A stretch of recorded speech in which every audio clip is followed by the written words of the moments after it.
Hello everyone, welcome back to our channel. आज आपण बघणार आहोत मुलांनो, चॅप्टर नंबर 1 क्लास 10 सायन्स 2 चं लेक्चर नंबर 2. आता पहिल्यांदा आपलं लेक्चर नंबर 1 झालेलं आहे. तुम्ही जर ते बघितलं नसेल तर कृपया विनंती आहे तुम्हाला की सर्वांनी आपल्या प्लेलिस्टमध्ये जाऊन कोणतं लेक्चर नंबर 1 बघावं, नंतर लेक्चर नंबर 2 बघावं. पाठीमागच्या लेक्चरमध्ये आपण काय काय बघितलं? पाठीमागच्या लेक्चर नंबर 1 मध्ये मी कव्हर केलेलं आहे की हेरिडिटी म्हणजे काय. ठीक आहे. आता या लेक्चरमध्ये आपण इव्होल्युशन काय कव्हर करणार आहेत. पाठीमागच्या लेक्चरमध्ये आपण हेरिडिटी चेंजेस आहे, ट्रान्सक्रिप्शन, ट्रान्सलेशन, ट्रान्सलोकेशन आहे, हे 2 पॉईंट कव्हर केले. आणि या लेक्चरमध्ये आपण आता इव्होल्युशन आणि बाकीचे सगळे पॉईंट आहे ह्युमन इव्होल्युशन पर्यंत हे सगळे पॉईंट बघणार आहोत. चला तर बघूया, आपली चला सुरुवात करूया आज. इव्होल्युशनचे पहिल्यांदा जे कॅनोरिकलचे क्वेश्चन आहे, कोणता? फर्स्ट, सेकंड आणि थर्ड, फोर्थ हे क्वेश्चन जे आहेत हे क्वेश्चन कव्हर करूया. तुमच्या पुस्तकामधील हा पार्ट आहे. तर चला तर बघूया आपल्या कॅनोरिकलचा फर्स्ट क्वेश्चन. क्वेश्चन काय आहे? What is the function of appendix? अपेंडिक्सचं फंक्शन काय आहे आपल्या डायजेस्टिव्ह सिस्टम मध्ये, म्हणजे आपल्या पचन संस्थेमध्ये अपेंडिक्स काय काम करतं, फंक्शन काय? तर मुलांनो, हे जे आहे अपेंडिक्स, तर या अपेंडिक्सचं आपल्या डायजेस्टिव्ह सिस्टम मध्ये काहीच फंक्शन नाही, ते आपल्या काहीच कामाचं नाही. पण जे ॲनिमल्स रुमिनेट्स आहे, म्हणजे काय, रवंथ करतात, फॉर एक्झाम्पल गाय असेल, बैल वगैरे असेल, शेळी वगैरे असेल, यांच्यामध्ये काय असतं, अपेंडिक्स महत्वाचं असतं. बाकीचं असं तुम्हाला इथं दिलेलं आहे. सेकंड क्वेश्चन आहे, are you wisdom teeth really useful for chewing the food? इथं विजडम टीथ म्हणजे काय आहे मुलांनो? आपली जी अक्कलदाढ आहे ती.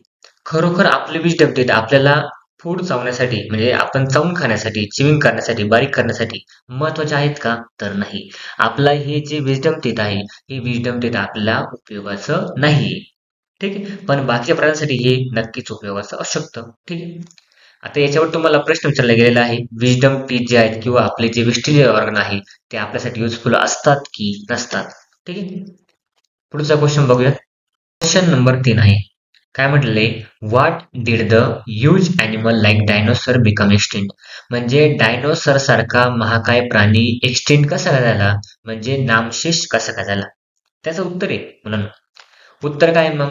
आता हा डायनोसॉर का डिस्अपिअर झाला, का एक्सटिंक्ट का झाला? कारण आपण फॉर एक्झाम्पल मॅसिव्ह ॲस्ट्रॉइड म्हणतो मला, म्हणजे काय रे, डायनोसर ज्या काळी प्रेझेंट होता त्या काळी तो त्या कंडिशनला अडॅप्ट करू शकला नाही. काय करू शकला नाही? अडॅप्ट करू शकला नाही. म्हणजे तो त्या वातावरणाला, आजूबाजूच्या वातावरणाला तो जुळून घेऊ शकला नाही, म्हणून डायनोसॉरला डिसअपिअर झाला. त्याचे अजून सारे भरपूर रिझन आहे. ठीक आहे. तरी पण एक व्हॅलिड रिझन आहे. क्वेश्चन नंबर 4 काय म्हटले? Why are many species of animals and bird getting extinct? ॲनिमलच्या आणि बर्डच्या स्पेसिस एक्सटिंक्ट का झाल्या? भरपूर साऱ्या स्पेसिस आहे, म्हणजे जाती असतील, त्यांची उपजाती वगैरे असेल. कारण काय? कारण त्या सुद्धा सराउंडिंगच्या वातावरणात जुळून घेतलं नाही, किंवा हंटिंग असेल, म्हणजे काय, माणूस शिकार करतोय, पक्ष्यांची वगैरे आहे, त्यांना समजा प्राणी आहे, समजा वाघाची कातडी विकली जाते, आपण बघतोय, त्या त्यांची हंटिंग केली जाते, आपण त्यांना एक्सेसिव्हली यूज करतोय प्राण्यांना, कोणता त्यांचा हॅबिटेट लॉस करतोय, फॉर एक्झाम्पल आपण जंगल तोड करतोय, यामुळे सुद्धा कोणता एक्सटिंक्ट झालेला आहे, कोणाचं? ॲनिमल्स जे आहेत ते बर्ड्स आहेत. ठीक आहे. पुढचा येतो प्रश्न आपण इव्होल्युशनचा. आतापर्यंत आपण हे 4 क्वेश्चन कव्हर केले, 1 2 3 4. ठीक आहे. आता बघतोय आपण इव्होल्युशन म्हणजे काय. आता जेव्हा मी तुम्हाला लेक्चर 1 मध्ये सांगितलं इव्होल्युशन काय, ही ग्रॅज्युअल चेंजेस आहे, म्हणजे संथ गतीने होणारे बदल. कोणामध्ये? लिव्हिंग ऑर्गॅनिझम मध्ये. कोणता? जसा जसा टाइम जाणार आहे तसं कोणता? माणसाच्या शरीरामध्ये, प्राण्यांच्या शरीरामध्ये बदल होणारे, आणि यालाच काय म्हणतो आपण? इव्होल्युशन. म्हणजे याला काय आपण? उत्क्रांती. बघा, आता ही काय आहे? स्लो ग्रोईंग प्रोसेस आहे, म्हणजे हळूहळू होणारी प्रोसेस आहे. ठीक आहे. आता ही डेव्हलपमेंट म्हणजे आपण आतापर्यंत जे अचीव्ह केलंय, कोणता? इव्होल्युशनचाच पार्ट आहे. आणि आपलं जर इव्होल्युशन झालं नसतं, कोणतं? आपण या स्टेजला, आता ज्या स्टेजला आहे त्या स्टेजला आपण नसतो. मग काय म्हणतो मला पुढे? All the stages in change occur in various components ranging from star and planet. आता हे इव्होल्युशन फक्त माणसामध्ये झालं का, प्राण्यामध्ये झालं का? तर नाही. हे आपले जे स्टार्स आहे, आपले जे चांदण्या वगैरे आहे, आपले जे ग्रह वगैरे आहे, आपले जे तारे वगैरे आहेत, या सगळ्यामध्ये काय झालेलं आहे? इव्होल्युशन झालंय. मग काय म्हटलंय? In space to the biosphere present in the earth should be include the study of evolution. म्हणजे आपल्या आजूबाजूला जेवढा पण भाग आहे तो भाग इव्होल्युशनने आपल्याला दिसतोय. म्हणजे काय रे, त्यामध्ये जेवढे पण चिंच आहेत ते फक्त आणि फक्त इव्होल्युशनमुळे आपल्याला बघायला भेटतंय. पुढे काय म्हटलंय? फॉर्मेशन ऑफ न्यू स्पेसिस म्हणजे नवीन स्पेसिस तयार होणं, due to changes in specific characters several generation म्हणजे काय रे, त्यांच्यामध्ये होणारे बदल ही काही जनरेशन मध्ये काही पिढ्यांपासून चालत आलेली. आपण जे माकडांपासून माणूस झालाय, आता काही माकडं जे माकडच आहे, तरी पण काही माकडं काय झाले, माणसं झालेले, काही मंकीज काय झालेले, माणूस झालेले. म्हणून असे जे आहेत कोणतं त्यांच्या काही जनरेशन मध्ये काही ज्या पिढ्या आहेत, काही पिढ्यांमध्ये काय झाले, चेंजेस झाले. ठीक आहे. Of living organism as response to the natural selection is called as a evolution. म्हणजे त्यांना मुलांनो निसर्गाने सिलेक्ट केलेलं आहे. म्हणजे त्या काळी जो माणूस त्या बदलाला कारणीभूत होता किंवा त्यांनी त्या बदलाला अडॅप्ट केलं, समजावून घेतलं आणि त्या परिस्थितीनुसार वागला, असेच अॅनिमल, असेच प्राणी, असेच स्टार, असेच प्लॅनेट काय झाले, पुढे आले आणि त्यालाच काय म्हणतो आपण, इव्होल्युशन. पुढचं पाठ बघूयात. इथे काय म्हटलंय, 3.5 billion years ago life had been non exist on earth. 3.5 billion वर्षापूर्वी लाईफ आपल्या पृथ्वीवरती एक्झिस्ट नव्हती करत, असं म्हटले. At the beginning there have been the only simple element. तेव्हा काय होते, 3.5 बिलियन वर्षाच्या नंतर काय झाले इथं, म्हणजे 3.5 billion years ago life had been not exist on earth. पृथ्वीवरती लाईफ एक्झिस्ट नव्हती. पुढे काय म्हटलंय, at the beginning there may have been only simple element. आता बिगिनिंग झाल्यानंतर म्हणजे पृथ्वीची सुरुवात झाल्यानंतर अर्थवरती लाईफ यायला सुरुवात झाल्यानंतर कोणतं, त्यावेळेस नेहमी सिम्पल एलिमेंट आपल्या पृथ्वीवरती होते. मग काय म्हटलंय, in the ocean the earth and the simple types of organic and inorganic compound may have been form from the those. मग या सिंपल एलिमेंट पासून बघितलं काय म्हटलंय, या सिंपल एलिमेंट पासून तुम्हाला आपल्या ओशन मध्ये म्हणजे समुद्रामध्ये आपल्याला थोडीफार ऑर्गॅनिक आणि इनऑर्गॅनिक कंपाऊंड पासून थोडीशी लाईफ तयार व्हायला सुरुवात झाली. त्यानंतर काय झालं, सिंपल कॉम्प्लेक्स म्हणजे कंपाऊंड पासून आपल्याला एलिमेंट पासून आपल्याला कॉम्प्लेक्स कंपाऊंड बघायला भेटली, like protein, nucleic acid may be have form over the long period from the those of simple compound पण म्हटले.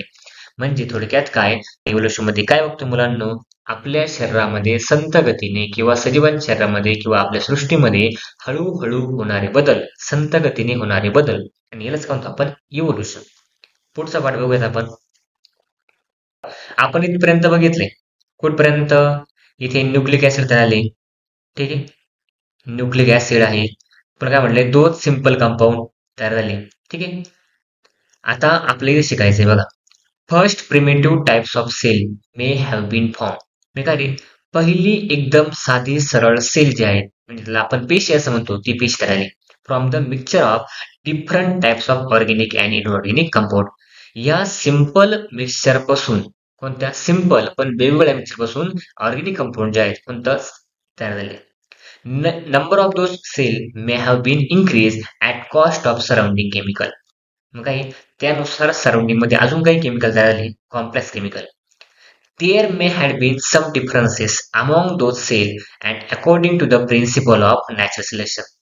आता हे प्रिन्सिपल ऑफ नॅचरल सिलेक्शन काय मुलांनो, म्हणजे काय, निसर्गामध्ये जो आजूबाजूच्या वातावरणाशी जुळवून घेतलं, तोच सेल, तोच प्राणी, तोच अॅनिमल काय पुढे वाढत गेले. जो ज्या सजीवाने आजूबाजूच्या वातावरणाशी जुळवून घेतलं नाही, कॉम्प्रोमाइज केलं नाही, असा प्राणी पुढे आलेला नाही. म्हणजे माणसाने आपल्या आजूबाजूच्या वातावरणाशी कॉम्प्रोमाइज केले मुलांना, कोणतं, जुळवून घेतले, त्याने अडॅप्टेशन केले, तो इथपर्यंत आलाय. पुढे बघा, some may have show good growth and some may have perish. म्हणजे काय, काही नामशेष झाले आणि काहींची चांगली वाढ झाली. कोणता, which could not adjust with the surrounding. मग तुम्हाला तेच सांगितलं, ज्यांनी सराउंडिंग मध्ये ऍडजस्ट करून घेतलं, आजूबाजूच्या वातावरणाशी जुळवून घेतलं, फक्त असेच प्राणी फक्त पुढे आले, असे सजीव पुढे आले, असेच प्लॅन्ट नंतर पुढे आले. ठीक आहे.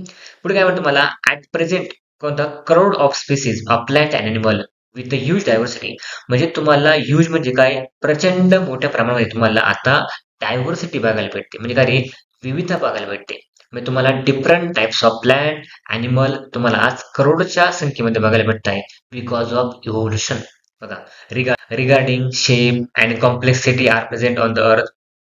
म्हणजे प्रत्येक सेलची काय आहे, तुम्हाला म्हटलं, साईज वेगवेगळी आहे, त्याचा शेप वेगवेगळा आहे, कॉम्प्लेक्सिटी वेगवेगळी आहे, काही मध्ये ऑर्गॅनिल्स आहे, काही मध्ये नाही, काही युनिसेल्युलर आहे, काही मल्टीसेल्युलर आहे, इथे म्हटलं बघा. Animal diversity ranges from unicellular amoeba and paramecium. आता हा आहे पॅरामेशियमची डायग्राम.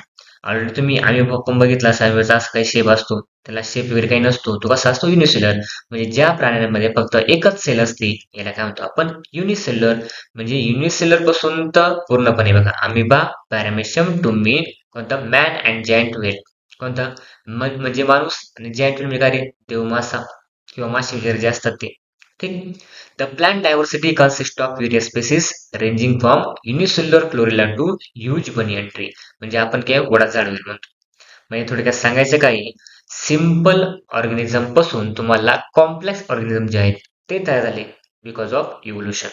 बघा काय म्हटले इथे, the life exist on earth everywhere from equator to both of the poles. Organism are present at the place like air, water, land, rock etcetera. म्हणजे for example इथे जर तुम्हाला समजावलं की ही आहे आपली अर्थ. फॉर एक्झाम्पल अर्थचा हा काय कोणता भाग आहे, हा आहे पोल आणि हा आहे इक्वेटर आहे. म्हणजे आपल्या पृथ्वीवरती आपल्या पोलला पण स्पेसिस अवेलेबल आहे आणि इक्वेटरला सुद्धा काय स्पेसिस अवेलेबल आहे. म्हणजे थंडीच्या भागामध्ये सुद्धा सजीव वाढत आहे आणि पूर्णपणे ज्या भागामध्ये खूप उष्णता आहे किंवा काही उष्णत नाही, थंडी वगैरे आहे, खूप पाऊस पडतोय, अशा भागामध्ये सुद्धा काय करतायत, प्राणी वनस्पती वाढत आहे. बघ म्हणजे प्राणी वनस्पती कुठं आहे, हवेमध्ये पण आहे, पाण्यामध्ये पण आहे, जमिनीवरती पण आहे, खडकावरती पण आहे. रॉक म्हणजे काय, खडकावरती सुद्धा काय आहे, आपले लिव्हिंग ऑर्गॅनिझम आहे. Human have shown curiosity about the origin of life. आता ह्या सर्वांमधून कोणतं माणसालाच अपेक्षा लागली क्युरियोसिटी, तो जिज्ञासू आहे. क्युरियस म्हणजे काय, जिज्ञासू आहे. त्याला कोणत्या ना कोणत्या गोष्टी काय करायचे, जाणून घ्यायचे about the origin of life. मग माणसाला प्रश्न पडला की आपल्या सर्वांची ओरिजिन म्हणजे काय, सुरुवात कुठून झाली, and the reason for such great diversity. ह्या विविधता जी आहे, ही जी डायव्हर्सिटी आहे, ही डायव्हर्सिटी कशी काय आली, ही माणसाला प्रश्न पडला. आणि त्याच क्युरियोसिटीमुळे कोणतं आपण आज इव्होल्युशन काय आहे ते शिकतोय. बघा in life present on earth since ancient period. म्हणजे वैदिक काळापासून, पुराण्या काळापासून different theories about the origin and evolution. आता भरपूर शास्त्रज्ञांनी आपली ओरिजिन कशी झाली असेल, आपली सुरुवात कशी झाली असेल, पूर्णपणे simple organism to complex organism हे सांगण्याचा प्रयत्न केलाय. Of life have been propose till today. म्हणजे अजूनपर्यंत सांगता येईल आणि इथून पुढे पण सांगणार आहे. आता जे आतापर्यंत जे सिद्ध झालंय, प्रूव्ह झालंय, त्या बेसिसवरती आपण आज शिकतोय. आता जर यांच्यापेक्षा अजून बेटर जर थिअरी आल्या तर आपण त्या पण शिकणार आहोत. बघा ऑन विच ऑफ विच म्हणतो तुम्हाला थिअरी ऑफ ग्रॅज्युअल डेव्हलपमेंट कोणतं of living organism is accepted. इथं ग्रॅज्युअल डेव्हलपमेंट आहे. आता भरपूर साऱ्या शास्त्रज्ञांनी थिअरी दिल्या आहे, पण ही थिअरी कोणती, ग्रॅज्युअल डेव्हलपमेंट, हळूहळू होणारे बदल आहे, हळूहळू होणारे डेव्हलपमेंट जे आहेत कोणता, प्राण्यांमध्ये. ही थिअरी आजकाल जास्त ऍक्सेप्ट केली, कारण का माणसाच्या शरीरामध्ये, प्राण्यांच्या शरीरामध्ये हे बदल एका दिवसामध्ये झालेले नाही, त्याला काही करोडो वर्ष गेले. त्यामुळे काय म्हणतात आपण, ग्रॅज्युअल डेव्हलपमेंट, हळूहळू. थिअरी ऑफ इव्होल्युशन कोणता, थिअरी ऑफ इव्होल्युशन काय सांगते, अकॉर्डिंग टू दिस थिअरी, ही थिअरी सांगते first living material protoplasm has been form in ocean. म्हणजे पहिल्या वेळेस जे फर्स्ट मटेरियल फॉर्म झालं त्यात आपण प्रोटोप्लाझम हे कुठे फॉर्म झालं, समुद्रामध्ये. ओशन म्हणजे काय, समुद्र.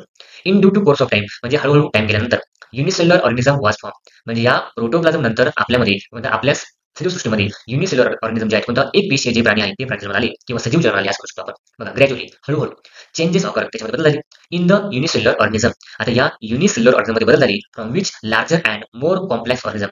आता ह्या युनिसेल्युलर ऑर्गॅनिझम मध्ये बदल झाल्यामुळे कोणतं, तुम्हाला कॉम्प्लेक्स ऑर्गॅनिझम कोणता, गुंतागुंतीचे जे प्राणी आहे किंवा ज्या प्राण्यामध्ये जास्तीत जास्त पेशी आहे असे तुम्हाला प्राणी बघायला भेटले. वेअर फॉर्म म्हणजे काय, बघायला भेटले. Although changes were show and gradual. आता हे चेंजेस कसे, हळूहळू. ग्रॅज्युअल म्हणजे काय, हळूहळू. ग्रॅज्युअल म्हणजे काय, हळूहळू होणारे बदल आहे विथ रिस्पेक्ट टू टाइम आहे. Duration of this changes is most of 300 crore years.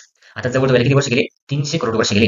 Changes and development in living organism had been all around and multi dimensional. ते कोणत्याही डायरेक्शन झाली, कोणते आपण असं म्हणू शकत की ते एका डायरेक्शन झाले multi dimensional. And this led to evolution of different types of organism. त्यामुळे तुम्हाला आजकाल भरपूर सारे डिफरंट म्हणजे काय, विविधता असणारे कोणते आपल्या सजीव सृष्टीमध्ये भरपूर सारे प्राणी बघायला भेटू राहिले. प्राणी किंवा तुम्ही सजीव नसतात, आपल्या सजीव बघायला भेटू राहिले. Hence this is overall process is called as evolution. आणि याला सुद्धा काय म्हणतो आपण, इव्होल्युशन. आपण तेच बघितलं पहिल्यांदा, आपण काय बघितलं, प्रोटोप्लाझम. आता इथे प्रोटोप्लाझम झाला, नंतर युनिसेल्युलर ऑर्गॅनिझम, नंतर कोणता ग्रॅज्युअल चेंज झाले, नंतर आलं कॉम्प्लेक्स ऑर्गॅनिझम, नंतर आलं स्लो चेंजेस, नंतर 300 करोड वर्षानंतर कोणता चेंजेस झाले, कोणता आपला मल्टी लाईफ झाले, इव्होल्युशन झालं. आता इव्होल्युशन आपण आता बघतोय. ठीक आहे बघा. Overall process पण म्हटले which organizer from the which is progressive development of plant and animal from the ancestor having different structural functional organization called as a evolution. आता ते आपण झाले स्ट्रक्चरल झाले, काही ऑर्गनायझेशन झाले, काही फंक्शन झाले. म्हणजे तुम्हाला सांगतो मानवी शरीरामध्ये किंवा प्राणी शरीरामध्ये, सजीवाच्या शरीरामध्ये हे बदल झाले आणि हे बदल कोणतं त्यांच्या झाले ancestors मध्ये म्हणजे काय त्यांच्या पूर्वजांमध्ये. जसे जसे पण ते आपल्या पूर्वजांमध्ये किंवा या प्राण्यांच्या पूर्वजांमध्ये बदल झाले कोणतं कसे कसे तुम्हाला नवीन नवीन स्पेसिस बघायला भेटते. तुम्हाला त्यांची बॉडी साईज डिफरंट स्ट्रक्चर तुम्हाला म्हटलं काय different structural and functional organization is called as a evolution. आता या सगळ्यांना आपण इव्होल्यूशन असतो. आता याला काहीतरी पुरावे ती पुरावे आपण बघू. काय म्हटलंय एव्हिडन्सेस ऑफ इव्होल्यूशन म्हणजे ह्या इव्होल्यूशनला काही पुरावे आहे का? थेरी ऑफ ग्रॅज्युअल चेंजेसला काही पुरावे आहे का? तर पुरावे आहे. काय म्हटलं बघा इथं. आता याला पुरावे म्हणजे काय? आपण कोणतीही गोष्ट जी आहे फक्त म्हणून चालणार नाही. कोणतं? आपल्याकडे प्रूफ पाहिजे आणि आपल्याकडे प्रूफ अवेलेबल आहे आता. आणि तेच प्रूफ आपण बघू. काय म्हटलं इथं observe the following image and note the similarities.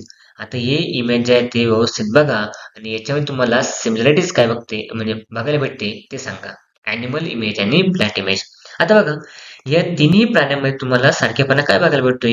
आता यांचे डोळे बघा बरं तुम्ही एकदा. कोणतं? कुत्र्याचे डोळे बघा. परत एकदा शिपचे डोळे बघा तुम्ही या साईडला बघताय. हा फॉक्स आहे, फॉक्सचे डोळे बघा तुम्ही. आता याचं नोज बघा. याचा पण एकदा नोज बघा व्यवस्थित. याचा पण एकदा नोज बघा. काहीतरी फरक दिसतोय का तुम्हाला? सिमिलर दिसतोय का? याचं माउथ बघा बरं. याचं पण माउथ आणि याचं पण माउथ बघा तुम्ही. याच्या अंगावरती पण केस आहे, याच्या अंगावरती पण केस आहे आणि याच्या अंगावरती पण केस आहे. याचे कान बघा तुम्ही, याचे कान बघा आणि याचे कान बघा. तुम्हाला काहीतरी सारखेपणा दिसतोय का? का डिफरन्स दिसतोय? सांगा बरं मला. तर तुम्हाला याच्यामध्ये थोडाफार सारखेपणा बघायला भेटतोय. क्वेश्चनला पुरावे काय आहे? त्यापैकी पहिला पुरावा आहे कोणता? Morphological evidences. म्हणजे काय रे? आपण जर सजीवांची मार्फोलॉजी बघितली म्हणजे त्यांचं जर आपण एक्सटर्नल कॅरेक्टर बघितलं, एक्सटर्नल कॅरेक्टर आपण बघितलं, बाहेरचे जे कॅरेक्टर आहे त्याच्यामध्ये तुम्हाला सिमिलॅरिटीज बघायला भेटतील. मग काय बघा various similarities like the structure of mouth. आपण बघितलं त्यांचं माउथ स्ट्रक्चर कसं आहे तिघांचं पण. फॉर एक्झाम्पल डॉग आहे, त्यानंतर शीप आहे, फॉक्स वगैरे आहे बघा. Various similarities like the structure of mouth, position of eyes त्यांच्या डोळ्यांची जागा, ठीक आहे. Structure of nostril and the year pinna त्यांची ज्या इयर पिन्ना आहे त्या. नॉस्ट्रिल म्हणजे काय? त्यांचं नाक जे आहे ते. And thickly distributed hairs on the body are the seen in animal various similarities in characters like the lip shape. आता पहिल्यांदा आपण हे बघू कोणतं? ॲनिमल्स. आता तुम्हाला या सर्वांमध्ये कोणतं यांची डोळ्यांची पोझिशन आहे, इयर पिन आहे, थिकली डिस्ट्रीब्युटेड हेअर आहे, स्ट्रक्चर ऑफ नॉस्ट्रिल आहे आणि स्ट्रक्चर ऑफ माउथ आहे. तुम्हाला ह्या सगळ्यामध्ये थोडाफार सिमिलॅरिटीज बघायला भेटतील. म्हणजे त्यांचं म्हणणं एवढंच आहे, त्यांना सांगायचं एवढंच आहे, या सगळ्यांचा एक कॉमन अँसेस्टर असेल. म्हणजे या सर्वांचा एक कॉमन माता पिता कोणतरी असेल किंवा पॅरेंट कोणतरी असेल असं यांना सांगायचंय. जे की इथं उल्लेख केले बघा कोणता? Origin must have B same and must have the common ancestor. म्हणजे यांची ओरिजिन, यांची उत्क्रांती, यांचं जीवन एकापासूनच तयार व्हायला सुरुवात झाली आणि यांचा कोणतरी कॉमन अँसेस्टर असेल. या सर्वांचा कोणतरी एक कॉमन पूर्वज असेल, एक आणि एकच पूर्वज असेल असं कोण म्हटलंय? ही थिअरी सांगते बघा. तसं लिप मध्ये पण आहे. लिप व्हेनेशन तुम्हाला म्हटले, लिप पेटिओले. आता तुम्हाला सांगा तुम्हाला लिप व्हेनेशन काय माहितीये का? इथं मी तुम्हाला लिप व्हेनेशन काय आहे ते सांगतो, ठीक आहे, तुम्हाला समजण्यासाठी. आता हे गोष्टी तुम्ही कधीच रट्टा मारायच्या नाही, फक्त समजून घ्यायच्या. कोणता? तुम्हाला एक्झाम मध्ये जर मार्फोलॉजिकल एव्हिडन्स हा जर पॉईंट आला, तुम्हाला ह्या तिघांच्या पण डायग्राम आठवल्या पाहिजे. रट्टा मारून सायन्सचा अभ्यास होणार नाही. बघा आता तुम्हाला सिंपल सांगतोय. इथे काय म्हटलंय बघा. Similarities like the lip shape. कोणतं? यांचे जे लिप आहे, जे पान आहे त्यांचा आकार बघा. कोणता? चिक्कू असेल, सपोटा आहे, त्यानंतर ऑरेंज वगैरे आहे. आता तुम्हाला डायग्राम मध्ये एवढं स्पष्ट बघायला भेटत नसेल, पण हे बघा डायग्राम मध्ये, ठीक आहे. म्हणजे यांच्या पानामध्ये तुम्हाला थोडंफार साईज मध्ये सारखेपणा बघायला भेटतो. आता लिप व्हेनेशन. आता ही जी आहे त्यांची व्हेन आहे. मी तुम्हाला इथे डायग्राम दाखवतो कडून. व्हेन कशाला म्हणतो आपण, ठीक आहे. फॉर एक्झाम्पल ही लिप आहे. आता ही लिपच्या कोणत्या व्हेन्स आहे म्हणजे ज्या शिरा आहेत त्या, याला काय म्हणतो आपण? व्हेन असं म्हणतो. लिप व्हेनेशन आहे. कोणता? शिरा ज्या आहेत. लिप पेटिओल आहे. पेटिओल म्हणजे काय मुलांनो? जो पानाचा जो दांडा असतो, देठ असतो, त्याला आपण पेटिओल असं म्हणतो बघा. यांचं पेटिओल पण सारखंच आहे, ठीक. म्हणजे लिप शेप आहे, लिपिनेशन आहे, लिपिट्यूल आहे, etcetera occurs in case of plant. This indicates that they have some similarities, म्हणजे इंडिकेट करतात, दाखवतात यांच्यामध्ये थोडंफार साम्य आहे, सारखेपणा आहे. बघा, in those group and hence it prove that they must, the origin must have the same and must have common ancestor. म्हणजे त्यांना प्रत्येक वेळेस सांगायचं त्याचे या सगळ्यांचा कोणतरी कॉमन पिता असेल, कॉमन माता कोणतरी असेल, किंवा या सगळ्यांचा कॉमन कोणतरी पूर्वज आहे. अँसिस्टर म्हणजे पूर्वज, कोणाचा? प्लॅन्टचा सुद्धा आणि अॅनिमलचा सुद्धा. आणि हाच काय मार्फॉलॉजिकल एव्हिडन्स आहे, म्हणजे कोणत्या सजीवांचे एक्सटर्नल कॅरेक्टर, त्यांची बॉडी साईज, बॉडी स्ट्रक्चर वगैरे असेल, हे स्टडी करून काय दिलंय, पहिला एव्हिडन्स दिलाय मार्फॉलॉजिकल कॅरेक्टर. आता यांचं जर अँसेस्टर सेम असल्यामुळेच कोणतं यांच्या बॉडीवरती हेअर आहे, यांचे डोळे सेम आहे, पूर्णपणे त्यांची साईज टोन म्हटले, पोझिशन असेल, नॉस्ट्रिल असेल, हे त्यांनी सांगण्याचा प्रयत्न केलाय. पुढचा एव्हिडन्स बघू आता आपण. अॅनाटॉमिकल एव्हिडन्स आहे. ठीक आहे. अॅनाटॉमी म्हणजे काय रे? इंटरनल स्ट्रक्चर ऑफ ॲनिमल्स किंवा प्लॅंट्स म्हटले. आपण जर इथं माणसाचा हात आहे, परत पूर्णपणे बैलाचा पाय आहे, फोर लेग ऑफ ऑक्स म्हणजे काय? बैलाचा पाय. प्लॅटेजियम ऑफ बॅट्स आहे, याला काय म्हणतो आपण मराठीमध्ये? वटवाघळाचा चर्मपर आहे. फ्लिपर ऑफ वेल आहे, म्हणजे काय रे? देवमाशाचा पर आहे, म्हणजे त्यांची जी हाडं आहेत ते आपल्याला दिलेले. तुम्हाला या सगळ्यांमध्ये थोडा काहीतरी फरक दिसतोय का? तुम्ही म्हणाल तर सर हे सगळे हाडं तर वेगळे, कोणतं अॅनाटॉमी तर वेगळे आहे, पण मुलांना तुम्हाला याच्यामध्ये थोडंफार सिमिलॅरिटीज बघायला भेटतं. बघा, जॉईंट्स मध्ये बघायला भेटत असेल, आणि तुम्हाला या लास्ट याच्यामध्ये बघा, हे तुम्हाला थोडंफार सिमिलॅरिटीज बघायला भेटते. यांची जर तुम्ही जॉईनिंग बघितली, यांची जॉईनिंग थोडीफार सिमिलर आहे. बघा, म्हणजे बैलाचा पाय असू, माणसाचा हात असू, तुम्हाला या जॉईंट्स मध्ये थोडंफार सिमिलॅरिटीज बघायला भेटते, आणि त्यालाच काय म्हणतो आपण? अॅनाटॉमिकल एव्हिडन्स. आता जर यांचा कोणतरी कॉमन अँसेस्टर जर नसता, तर यांची हाडं सेम कशी काय? मग आता हे सुद्धा काय आपलं एव्हिडन्सेस ऑफ इव्होल्युशन. मग काय म्हटले ते बघा, इफ यू केअरफुली ऑब्झर्व, जर तुम्ही काळजीपूर्वक लक्ष दिलं, ऑब्झर्व केलं, the picture there doesn't seen in this superficial similarities, त्याच्यामध्ये काही साम्य दिसत नाही. ठीक आहे. याच्यामध्ये between human hand, four leg of ox, flipper of whale and patagium of bats. Similarly, use of each dose structure is different respective animals.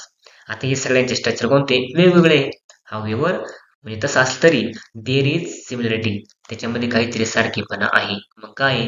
In structure of bones and joints, त्यांचे हाडं आणि त्यांचे जॉईंट्स इतक्यात सांगितल्याप्रमाणे. ठीक आहे.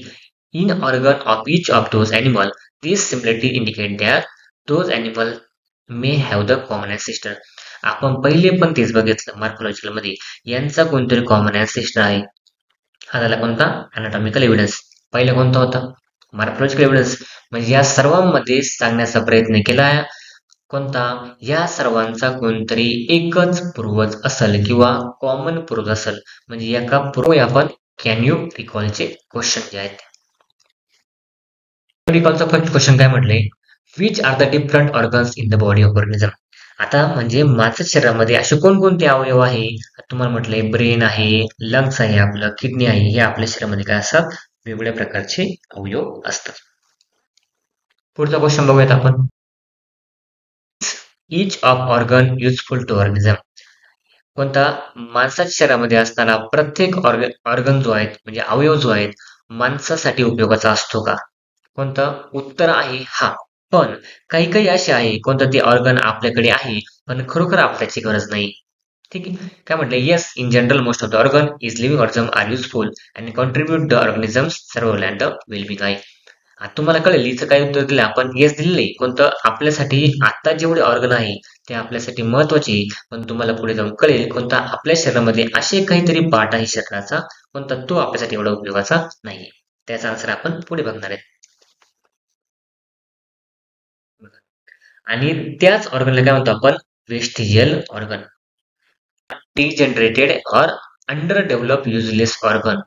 कोणतरी जे आपल्या शरीरामधून डिजनरेट होत चालले किंवा ते अंडर डेव्हलप आहे, त्यांची पूर्णपणे वाढ झालेली नाही, useless organ of organism are called vestigial organ.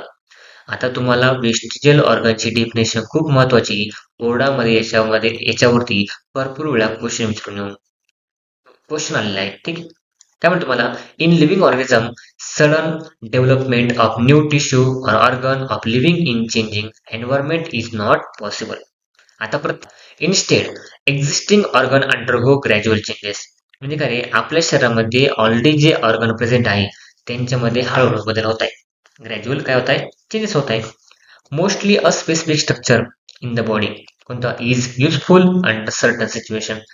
आता काही जे आहे आपले ऑर्गन ते आपल्या काही काळामध्ये काम येणारच आहे, कोणतं सिच्युएशन असेल तरी.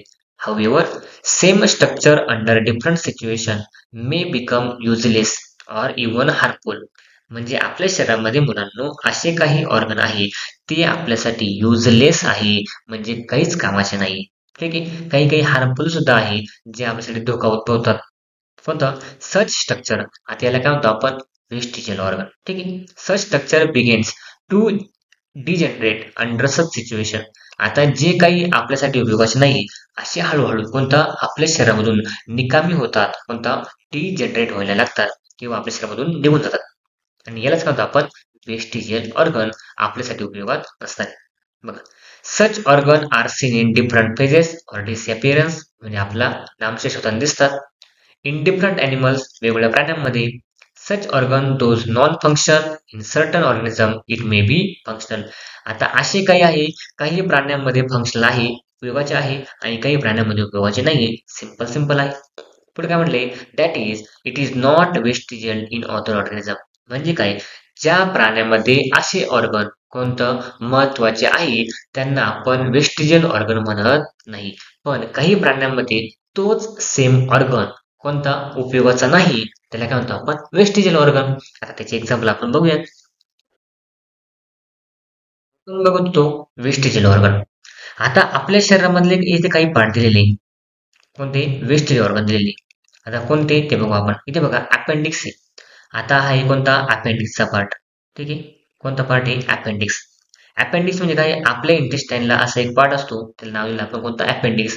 आणि हा अपेंडिक्स आपला आता महत्वाचा नाही. पूर्वी काय करायचं मुलांना, आपण कोणतं, हिरव्या पालेभाज्या ज्या आहेत कच्च्या खायचो. फळ वगैरे जे असतील काय करतो, पूर्णपणे कच्चे खायचो. आता आपण भाजीपाला शिजवून खातोय, फ्राय करून खातोय, त्यामुळे आपल्याला या अपेंडिक्सची गरज पडत नाही. पण प्राण्यांना कोणता, जे प्राणी कच्चा चारा खातात किंवा गाय असेल, बैल असेल, म्हैस वगैरे असेल, अशा प्राण्यांना हे अपेंडिक्स उपयोगाचं आहे. ठीक आहे, हे झालं appendix. Which is useless to human. आपल्यामध्ये आता ते काय, युजलेस आहे.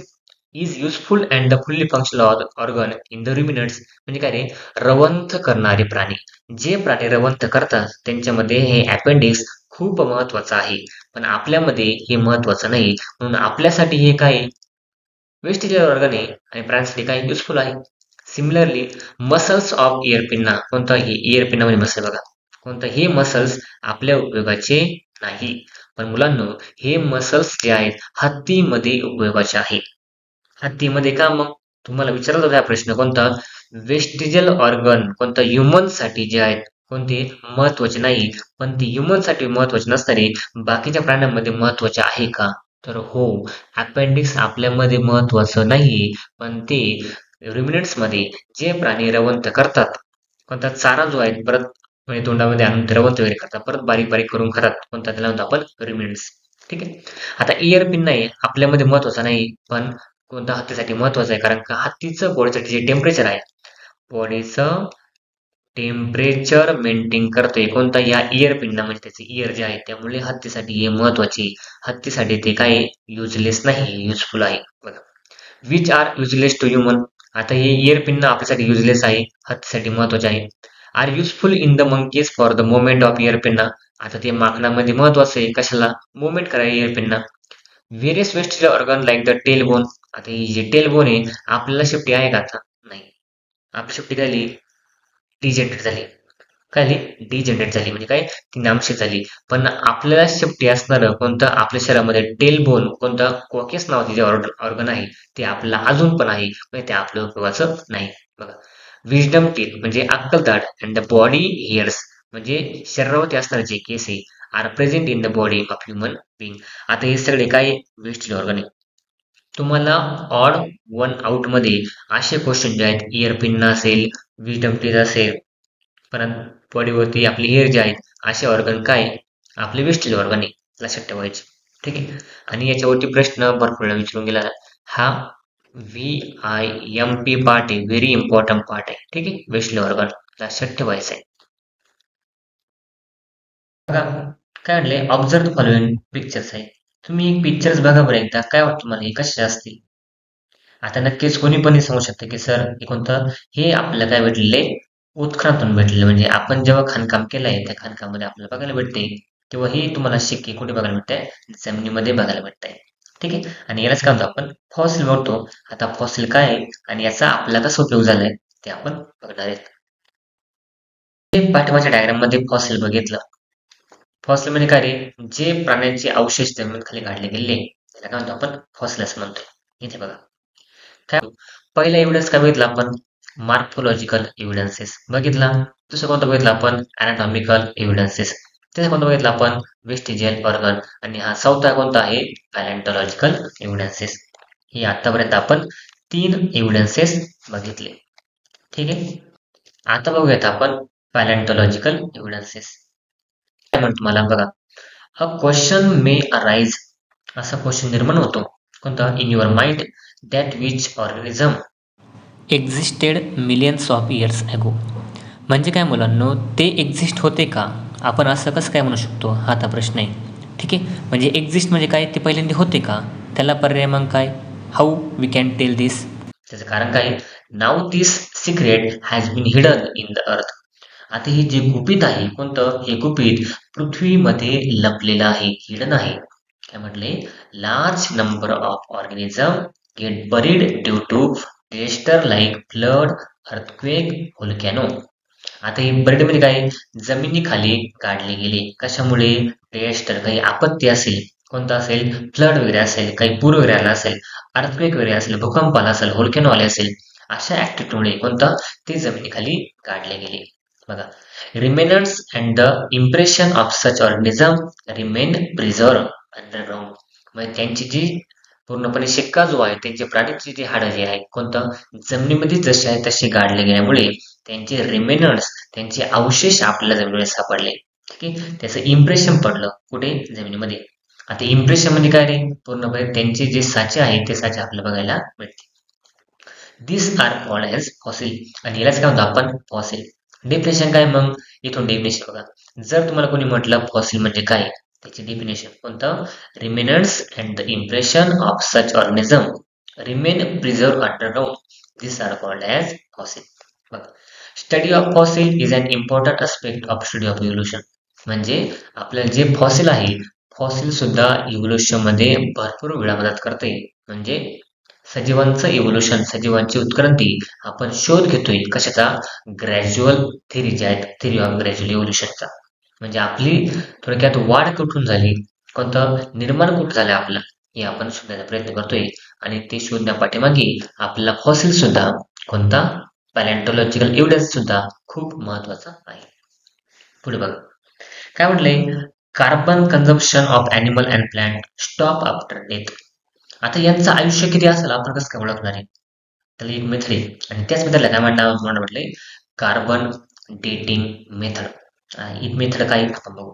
बघा, सिन्स देन कोणतं, only डिकिंग process of carbon 14 occurs continuously. म्हणजे इथे काय सांगायचं त्यांना, माणसाच्या शरीरामध्ये कार्बनचं कन्झम्पशन सुरू असतं. म्हणजे माणूस काय करतो, कार्बन घेत असतो. कोणकोणता, कार्बन 12 आहे आणि कार्बन 14 आहे. आता हे दोन्ही कार्बनचे आयसोटोप आहे. आता हे आयसोटोप्स काय असतात, याचं आन्सर मी तुम्हाला आपला सेकंड चॅप्टर आहे पार्ट फर्स्ट मध्ये, चॅप्टरचं नाव कोणतं आहे, पिरियोडिक क्लासिफिकेशन ऑफ एलिमेंट. त्यामध्ये तुम्हाला आयसोटोप्स दिलेले आहे. ठीक आहे, तेव्हा मी सांगेल तुम्हाला. पण तिथलाच ठेवा कोणतं, कार्बनचे आयसोटोप्स असतात. काय म्हटलं बघा इथे, कोणता, कार्बन 14 ऑकर्स कंटिन्युअसली. म्हणजे कार्बन 14 जो आहे कोणता, कंटिन्युअसली कमी होत चालतो. इथे म्हटलं बघा, आपण परत एकदा रीड करू. Carbon consumption of animals and plant stop after death. म्हणजे कार्बनचं कन्झम्पशन, कोणतं घेण्याची प्रक्रिया, माणसाची किंवा ॲनिमलची, प्लांटची डेथ झाल्यानंतर पूर्णपणे बंद होतं. And since then only taking process carbon 14. Carbon 14 काय तर टेकिंग प्रोसेस सुरू असते. मग आपण इथं दाखवू कोणतं, दोन्ही पहिल्यांदा सेम असतं, नंतर कार्बन 14 कमी कमी होत जातो. बघा, In case of dead bodies of plant and animals, instead of remaining constant, the ratio between carbon 14 and carbon 12 changes continuously. ठीक आहे. As carbon 12 is non radio active, म्हणजे कार्बन 12 हा कमी होत नाही, पण कार्बन 14 हा रेडिओ ऍक्टिव्ह नसल्यामुळे तो काय होतो, कमी कमी होत जातो.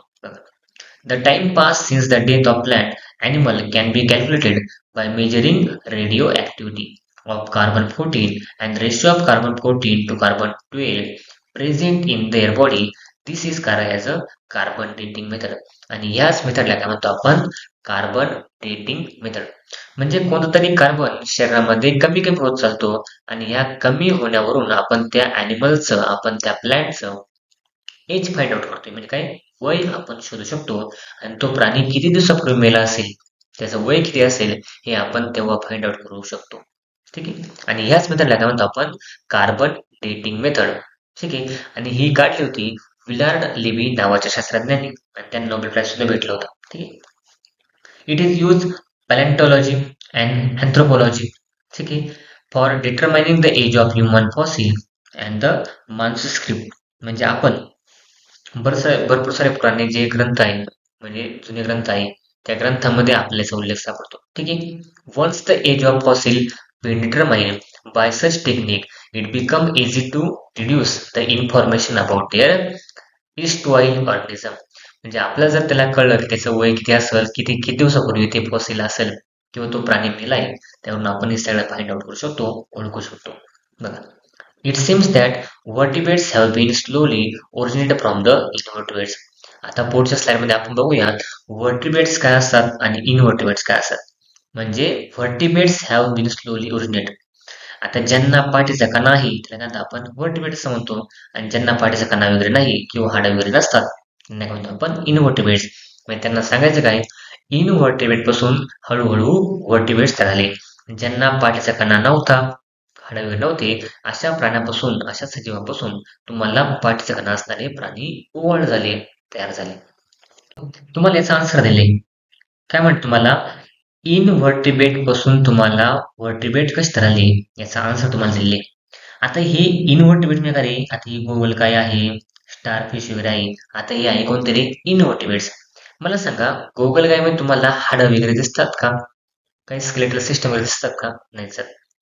त्यानंतर आपण बघा, हे कोणते प्राणी, आपला गोगल गाय आहे आणि स्टारफिश आहे, किती सिंपल बघायला भेटतात. कोणता, म्हणून त्यांनी म्हटलंय कोणतं, इनव्हर्टिब्रेट पासून तुम्हाला व्हर्टिब्रेट्स बघायला भेटले, असा क्रम आहे. पहिल्यांदा सिंपल गोगल गाय आहे, नंतर मासे असतील, नंतर बेडूक आहे. बेडूक कसा जमिनीवरती पण असतो, पाण्यामध्ये पण राहतो. त्यानंतर तुम्हाला म्हटले मगर वगैरे आहे, त्यानंतर साप आहे, इथे डायनोसॉरस वगैरे आहे, त्यानंतर ससा आहे, त्यानंतर पक्षी आहे. असं तुम्हाला क्रम दिसतो. म्हणजे काय, तुम्हाला सांगितले invertebrates slowly evolved into form of vertebrates. म्हणजे काय, इनव्हर्टिब्रेट पासून तुम्हाला व्हर्टिब्रेट्स तयार झाले. कोणकोणते, पहिल्यांदा सिंपल फॉर्म ऑफ ऑर्गॅनिझम, नंतर ॲम्फिबियन्स आहे, नंतर रेप्टाइल्स आहे, सरपटणारे प्राणी आहे, नंतर एव्ज आहे, पक्षी आहे, नंतर माणूस वगैरे आहे, नंतर मॅमल्स पण म्हटले. ठीक आहे. आता हा यांचा एरिया आहे कोणता, पॅलेझोइक इरा, त्यानंतर मेसोझोइक इरा, त्यानंतर सिनोझोइक इरा. आता या इराला नाव दिले. आता हे सेपरेट केले त्यांनी, याचा जो काळ आहे त्या काळात त्यांनी नाव दिले, इरा असं नाव दिले. ठीक आहे. नेक्स्ट आहे आपला कोणता रे, कनेक्टिंग लिंक. कनेक्टिंग लिंक्स म्हणजे काय, त्याचं नाव तसं आहे. म्हणजे काय रे, बघा, आता हे तुम्हाला 3 प्राणी दिले. कोणता, डकबिल प्लॅटिपस आहे, लंगफिश आहे, नंतर पेरिपॅटस आहे. ठीक आहे. आता ह्या तिन्ही प्राण्यांमध्ये तुम्ही जर बघितलं, आता हे प्राणी कोणत्या तरी ग्रुपशी साम्य दाखवतो, ते बघूयात आपण. आता लंगफिश कोणाचं साम्य दाखवतो, पेरिपॅटस कोणाचं साम्य दाखवतो, ते आपल्याला बघायचं. आणि तोच मध्ये कोणता आपला एव्हिडन्स आहे, कनेक्टिंग लिंक्स नावाचा एव्हिडन्स आहे. आपण आता कनेक्टिंग लिंकचं एक्झाम्पल बघूयात. म्हणजे कनेक्टिंग लिंक्स काय आहे त्याची आपण डेफिनेशन बघू.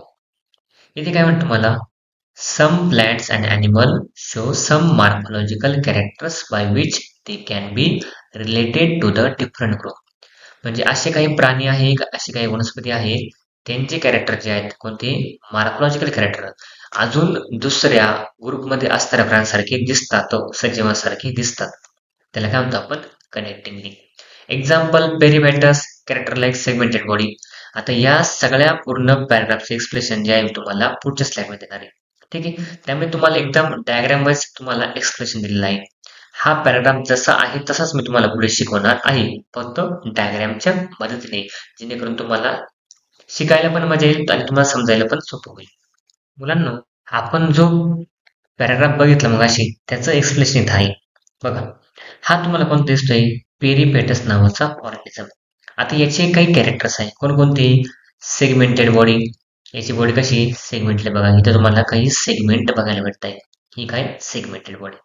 थिन क्युटिकल आहे, बॉडीच्या वरती एक पातळ पडदा आहे, त्याला आवरण त्याला म्हणतो आपण. ते कसं आहे क्युटिकल तुम्हाला म्हटले, थिन आहे, बारीक आहे. पॅरापोडियाला एक ऑर्गन आहे, कोणती? त्याला असं काही पायासारखं स्ट्रक्चर आहे बघा, याला काय म्हणतो आपण? पॅरापोडियाला एक ऑर्गन. अजून काय आहे? ट्रॅकियल रेस्पिरेशन आहे. परत काय आहे? ओपन सर्क्युलेटरी सिस्टम आहे, कोणाची? पेरिपेटाची. आता मग याच्यामध्ये सांगायचं काय नेमकं त्यांना? त्यांना सांगायचं असे की पेरिपेटस हा दोघांशी साम्य दाखवतो. कोणकोणाशी? पूर्णपणे अॅनलिडाशी आणि पूर्णपणे आर्थ्रोपोडाशी. आता हा अर्थोम जो आहे तो कोणत्या ग्रुपमध्ये येतो? अॅनलिडा. आणि कॉकरोच कोणत्या ग्रुपमध्ये येतो? आर्थ्रोपोडामध्ये. म्हणजे बघा, जसं पेरिपेटसला सेगमेंट आहे तसं आर्थोमला सुद्धा काय मुलांना सेगमेंट आहे बघा, आहे का? म्हणजे हा अॅनिमेटेड सारखा कॅरेक्टर दाखवतोय. ठीक आहे, आता याच्या पुढला थिन क्युटिकल आहे पेरिपेटाच्या, याच्या पुढे सुद्धा काही थिन क्युटिकल आहे, बरोबर. आता समजा याच्या पुढला पॅरापोडियल लाईक ऑर्गन नाही. ठीक आहे, आता ट्रॅकियल रेस्पिरेशन आहे कोणाचं? पेरिपेटाचं. तसं कोणाचं ट्रॅकियल रेस्पिरेशनची? जुरुडाचं ट्रॅकियल रेस्पिरेशन. जसं याच्यामध्ये ओपन सर्क्युलेटरी सिस्टम आहे तशी जुरुडामध्ये काही ओपन सर्क्युलेटरी सिस्टम आहे, सिमिलर टू आर्थ्रोपॉड्स. म्हणजे हा जो आहे कोणता? पेरिपेटस. हा पेरिपेटस अॅनलिडा म्हणजे आर्थोम सारखं आणि कोणता? आर्थ्रोपोडा म्हणजे कॉकरोच सारखं दोघांचे पण कॅरेक्टर दाखवतो. म्हणून काय म्हटलंय इथे बघा, दिस इंडिकेट दॅट पेरिपेटस हा जो प्राणी आहे तो प्राणी कनेक्टिंग लिंक आहे. कोणाकोणासोबत? अॅनलिडा आणि आर्थ्रोपोडा सोबत. हा पेरिपेटस हा कनेक्टिंग लिंक दाखवतो, म्हणजे दोघांसारखे पण कॅरेक्टर दाखवतो. कोणासारखे? आर्थ्रोम सारखे आणि कॉकरोच सारखे. म्हटलं काय म्हटलं इथं? अॅनलिडा ग्रुप कोणाचा आहे? आर्थ्रोमचा आहे. आणि आर्थ्रोपोडा ग्रुप कोणाचा आहे? कॉकरोचचा आहे. सिंपल सिंपल एक्सप्लेनेशन आहे. पुढे बघूयात आपण. पहिल्यांदा कोणता प्राणी बघितला आपण? पेरिपेटस. आता दुसरा बघतोय आपण कोणता? डकबिल प्लॅटिपस. आता हा कोणासोबत साम्य दाखवतो? तर बघा इथे काय आहे? Duckbill platypus. बघा काय म्हटले ते? Duckbill platypus lays egg like reptiles. म्हणजे हा डकबिल प्लॅटिपस नावाचा प्राणी कोणता? सापांसारखे, रेप्टाइल सारखा तो अंडे घालतोय. काय करतोय? अंडे घालतोय. ठीक आहे, but show relationship with mammals. पण हा मॅमल सोबत काय करतो? रिलेशनशिप शो करतोय due to presence of mammary gland and hair. म्हणजे हा मुलांनो अंडे जरी देत असला तरी याला दुग्ध ग्रंथी आहे. म्हणजे हा दूध सुद्धा देतोय. म्हणजे यांच्या बाळाचं पोषण जे सुद्धा काय करतो? दुधाने करतोय. आणि त्याच्या बॉडीवरती हेअर आहे, कोणासारखे? मॅमल सारखे. म्हणजे जसं मनुष्य प्राणी आपल्या मुलांचं पालन पोषण जे आहेत कोणतं? दुधाद्वारे करतोय, तसं हा सुद्धा काय करतोय? दुधाद्वारे करतोय. म्हणजे याला मेमरी ग्लँड आहे आणि याच्या बॉडीवरती हेअर आहे. म्हणजे हा पूर्णपणे सापासारखे अंडे पण घालतोय आणि पूर्ण त्याच्या बॉडीवरती काय आहे? हेअर सुद्धा आहे. आणि ह्या मॅमल सारखे काय होतो? सिमिलॅरिटीज दाखवतो, म्हणजे तिला मेमरी ग्लँड आहे असं तुम्हाला म्हटले. हा दुसरा प्राणी झाला. तुम्हाला याच्यावरती प्रश्न भरपूर वेळा येऊन गेले आहे. कनेक्टिंग लिंक म्हणजे काय? आणि काय म्हटले? डकबिल प्लॅटिपस कोणत्या ग्रुपशी साम्य दाखवतो? मॅमल्स आणि रेप्टाइल्स. आता तिसरा प्राणी आपला कोणता? लंगफिश. आता लंगफिश नेमकं काय सांगतोय बघा. Lungfish perform the respiration with lungs irrespective being fish. म्हणजे काय? हा जरी मासा असला तरी याला लंग्स आहे. कोणासारख्या?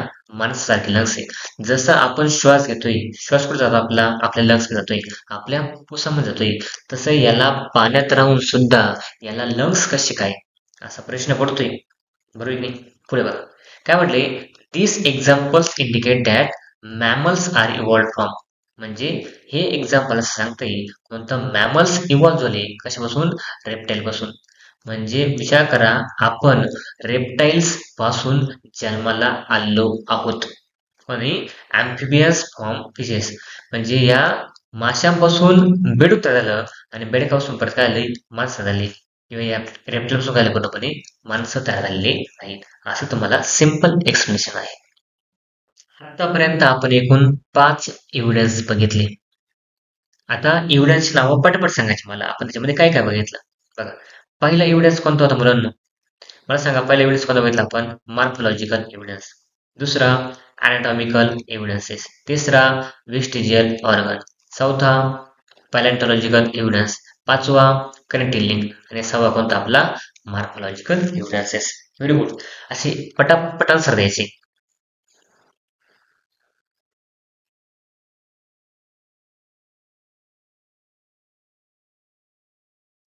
बघा.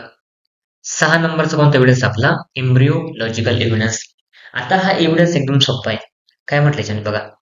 तुम्ही जर कोणताही फर्स्ट जर स्टेज बघितली, फर्स्ट स्टेज, या फर्स्ट स्टेजमध्ये तुम्हाला सगळे काही जे प्राण्यांचे एम्ब्रिओ आहे, ते एम्ब्रिओ थोडेफार सिमिलर बघायला भेटतात.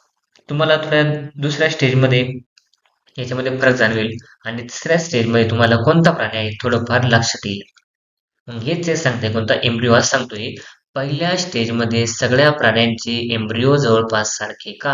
आणि हे तुम्हाला कोण सांगतंय? एम्ब्रिओलॉजिकल एव्हिडन्स सांगते. म्हणजे काय? तुम्हाला भ्रूणशास्त्रीय पुरावे. इथे एम्ब्रिओ म्हणजे काय? भ्रूणशास्त्रीय पुरावे असतो म्हटले. मग बघा काय दिलं आपल्या इथं मग?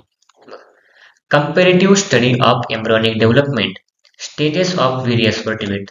आता ही फर्स्ट स्टेज आहे, सेकंड स्टेज आणि थर्ड स्टेज. आपण वर्टिब्रेटची काय केली? स्टेज केली. Given in the picture show that all embryos show extreme similarity.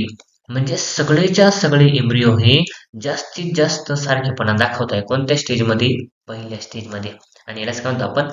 Initial stage. बघा. During initial stage and those similarity decrease gradually. आता ही सिमिलरिटी जसं जसं आपण खाली जाऊ कोणत्या सेकंड स्टेज थर्ड स्टेजकडे तुम्हाला कमी कमी होताना दिसते. बघा.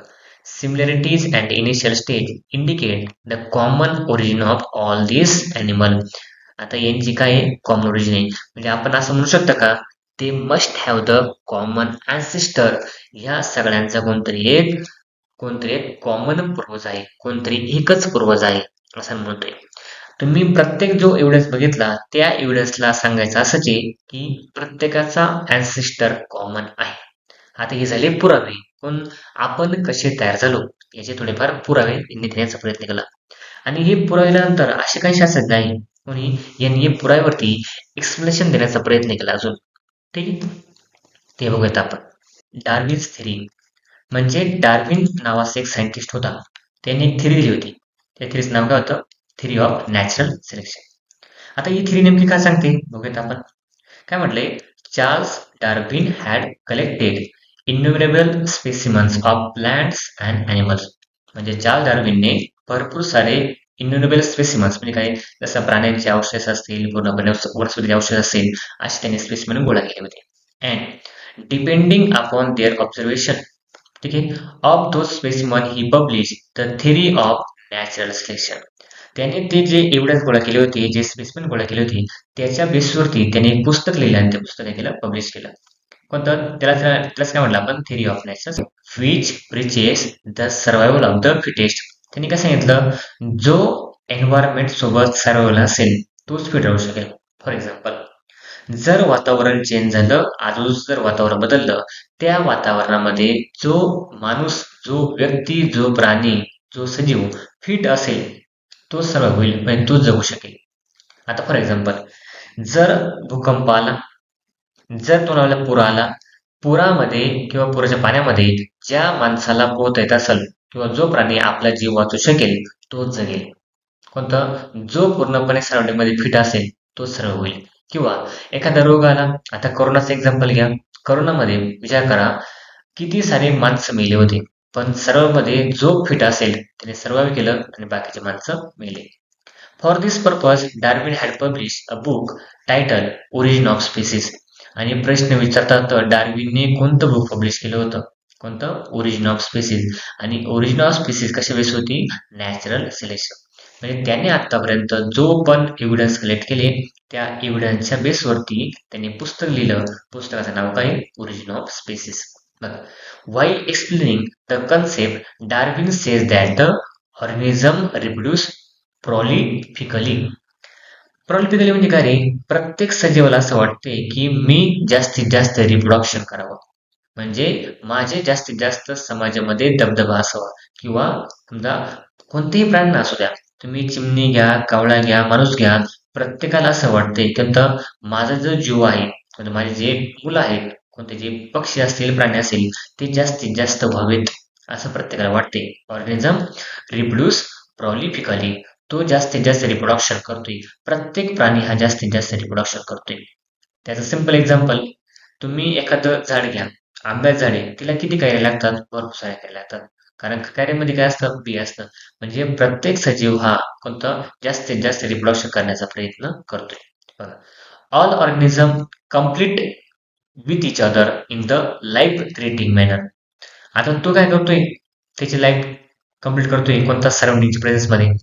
इन दिस कॉम्पिटिशन, आता त्याची जी कॉम्पिटिशन आहे, कोणतं आजूबाजूच्या जे वातावरण आहे, कोणतं त्याच्या वातावरण, त्याला कॉम्पिटिशन करावं नाही, त्याला संघर्ष करावा लागणार आहे. बघा, ओनली दोज ऑर्गॅनिझम सस्टेन, म्हणजे तोच जाऊ शकतो फक्त, which show the modification essential for the winning the competition. ज्याच्याकडे असं काहीतरी विशेष असेल, तो किंवा तो मॉडिफाय करून घेईल कोणता? आजूबाजूच्या कॉम्पिटिशनची, आजूबाजूच्या वातावरणाशी तो जगू शकेल. ठीक आहे. हाऊएव्हर, besides the natural selection also play important role because nature select only those organisms which are fit to live. म्हणजे निसर्ग सुद्धा अशा प्राण्यांना सिलेक्ट करतो जो कोणता जगण्यासाठी काय असेल, फिट असेल किंवा त्या वातावरणाशी जुळवून घेत असेल. आणि त्याला काय म्हणतो आपण? आणि रिस्ट ऑफ पेरिस म्हणतो मला, म्हणजे ज्याने पूर्णपणे आजूबाजूच्या वातावरणाशी जुळवून घेतलं, तोच काय होईल? पूर्णपणे सस्टेन होईल, फिट राहील, आणि बाकीचे काय होईल? पेरिस होतील, म्हणजे नामशेष होतील, म्हणजे पूर्णपणे निघून जातील किंवा मरतील. बघा, sustaining and the selected organism can perform reproduction and thereby gives rise the new species. आता सरळ सिंपल आहे, जे या समाजामधून निघून गेले त्यांना रिप्रोडक्शन करता येणार नाही किंवा त्यांना आपल्यासारखा नवीन जीव जो आहे तो वाढवता येणार नाही. पण जे जगले त्या कंडिशनमध्ये ते काय करतील? रिप्रोडक्शन करतील, आणि तेच काय करतील? नवीन स्पेसीज जे आहेत, कोणत्याही समाजामध्ये नवीन स्पेसीज आणतील असं तुम्हाला म्हटले. बघा, with their own specific character, जसे त्यांचे कॅरेक्टर आहे, जसे पालक असतात तसे मुलांमध्ये कॅरेक्टर येतात, असे तुम्हाला कॅरेक्टर पुढे बघायला भेटतील.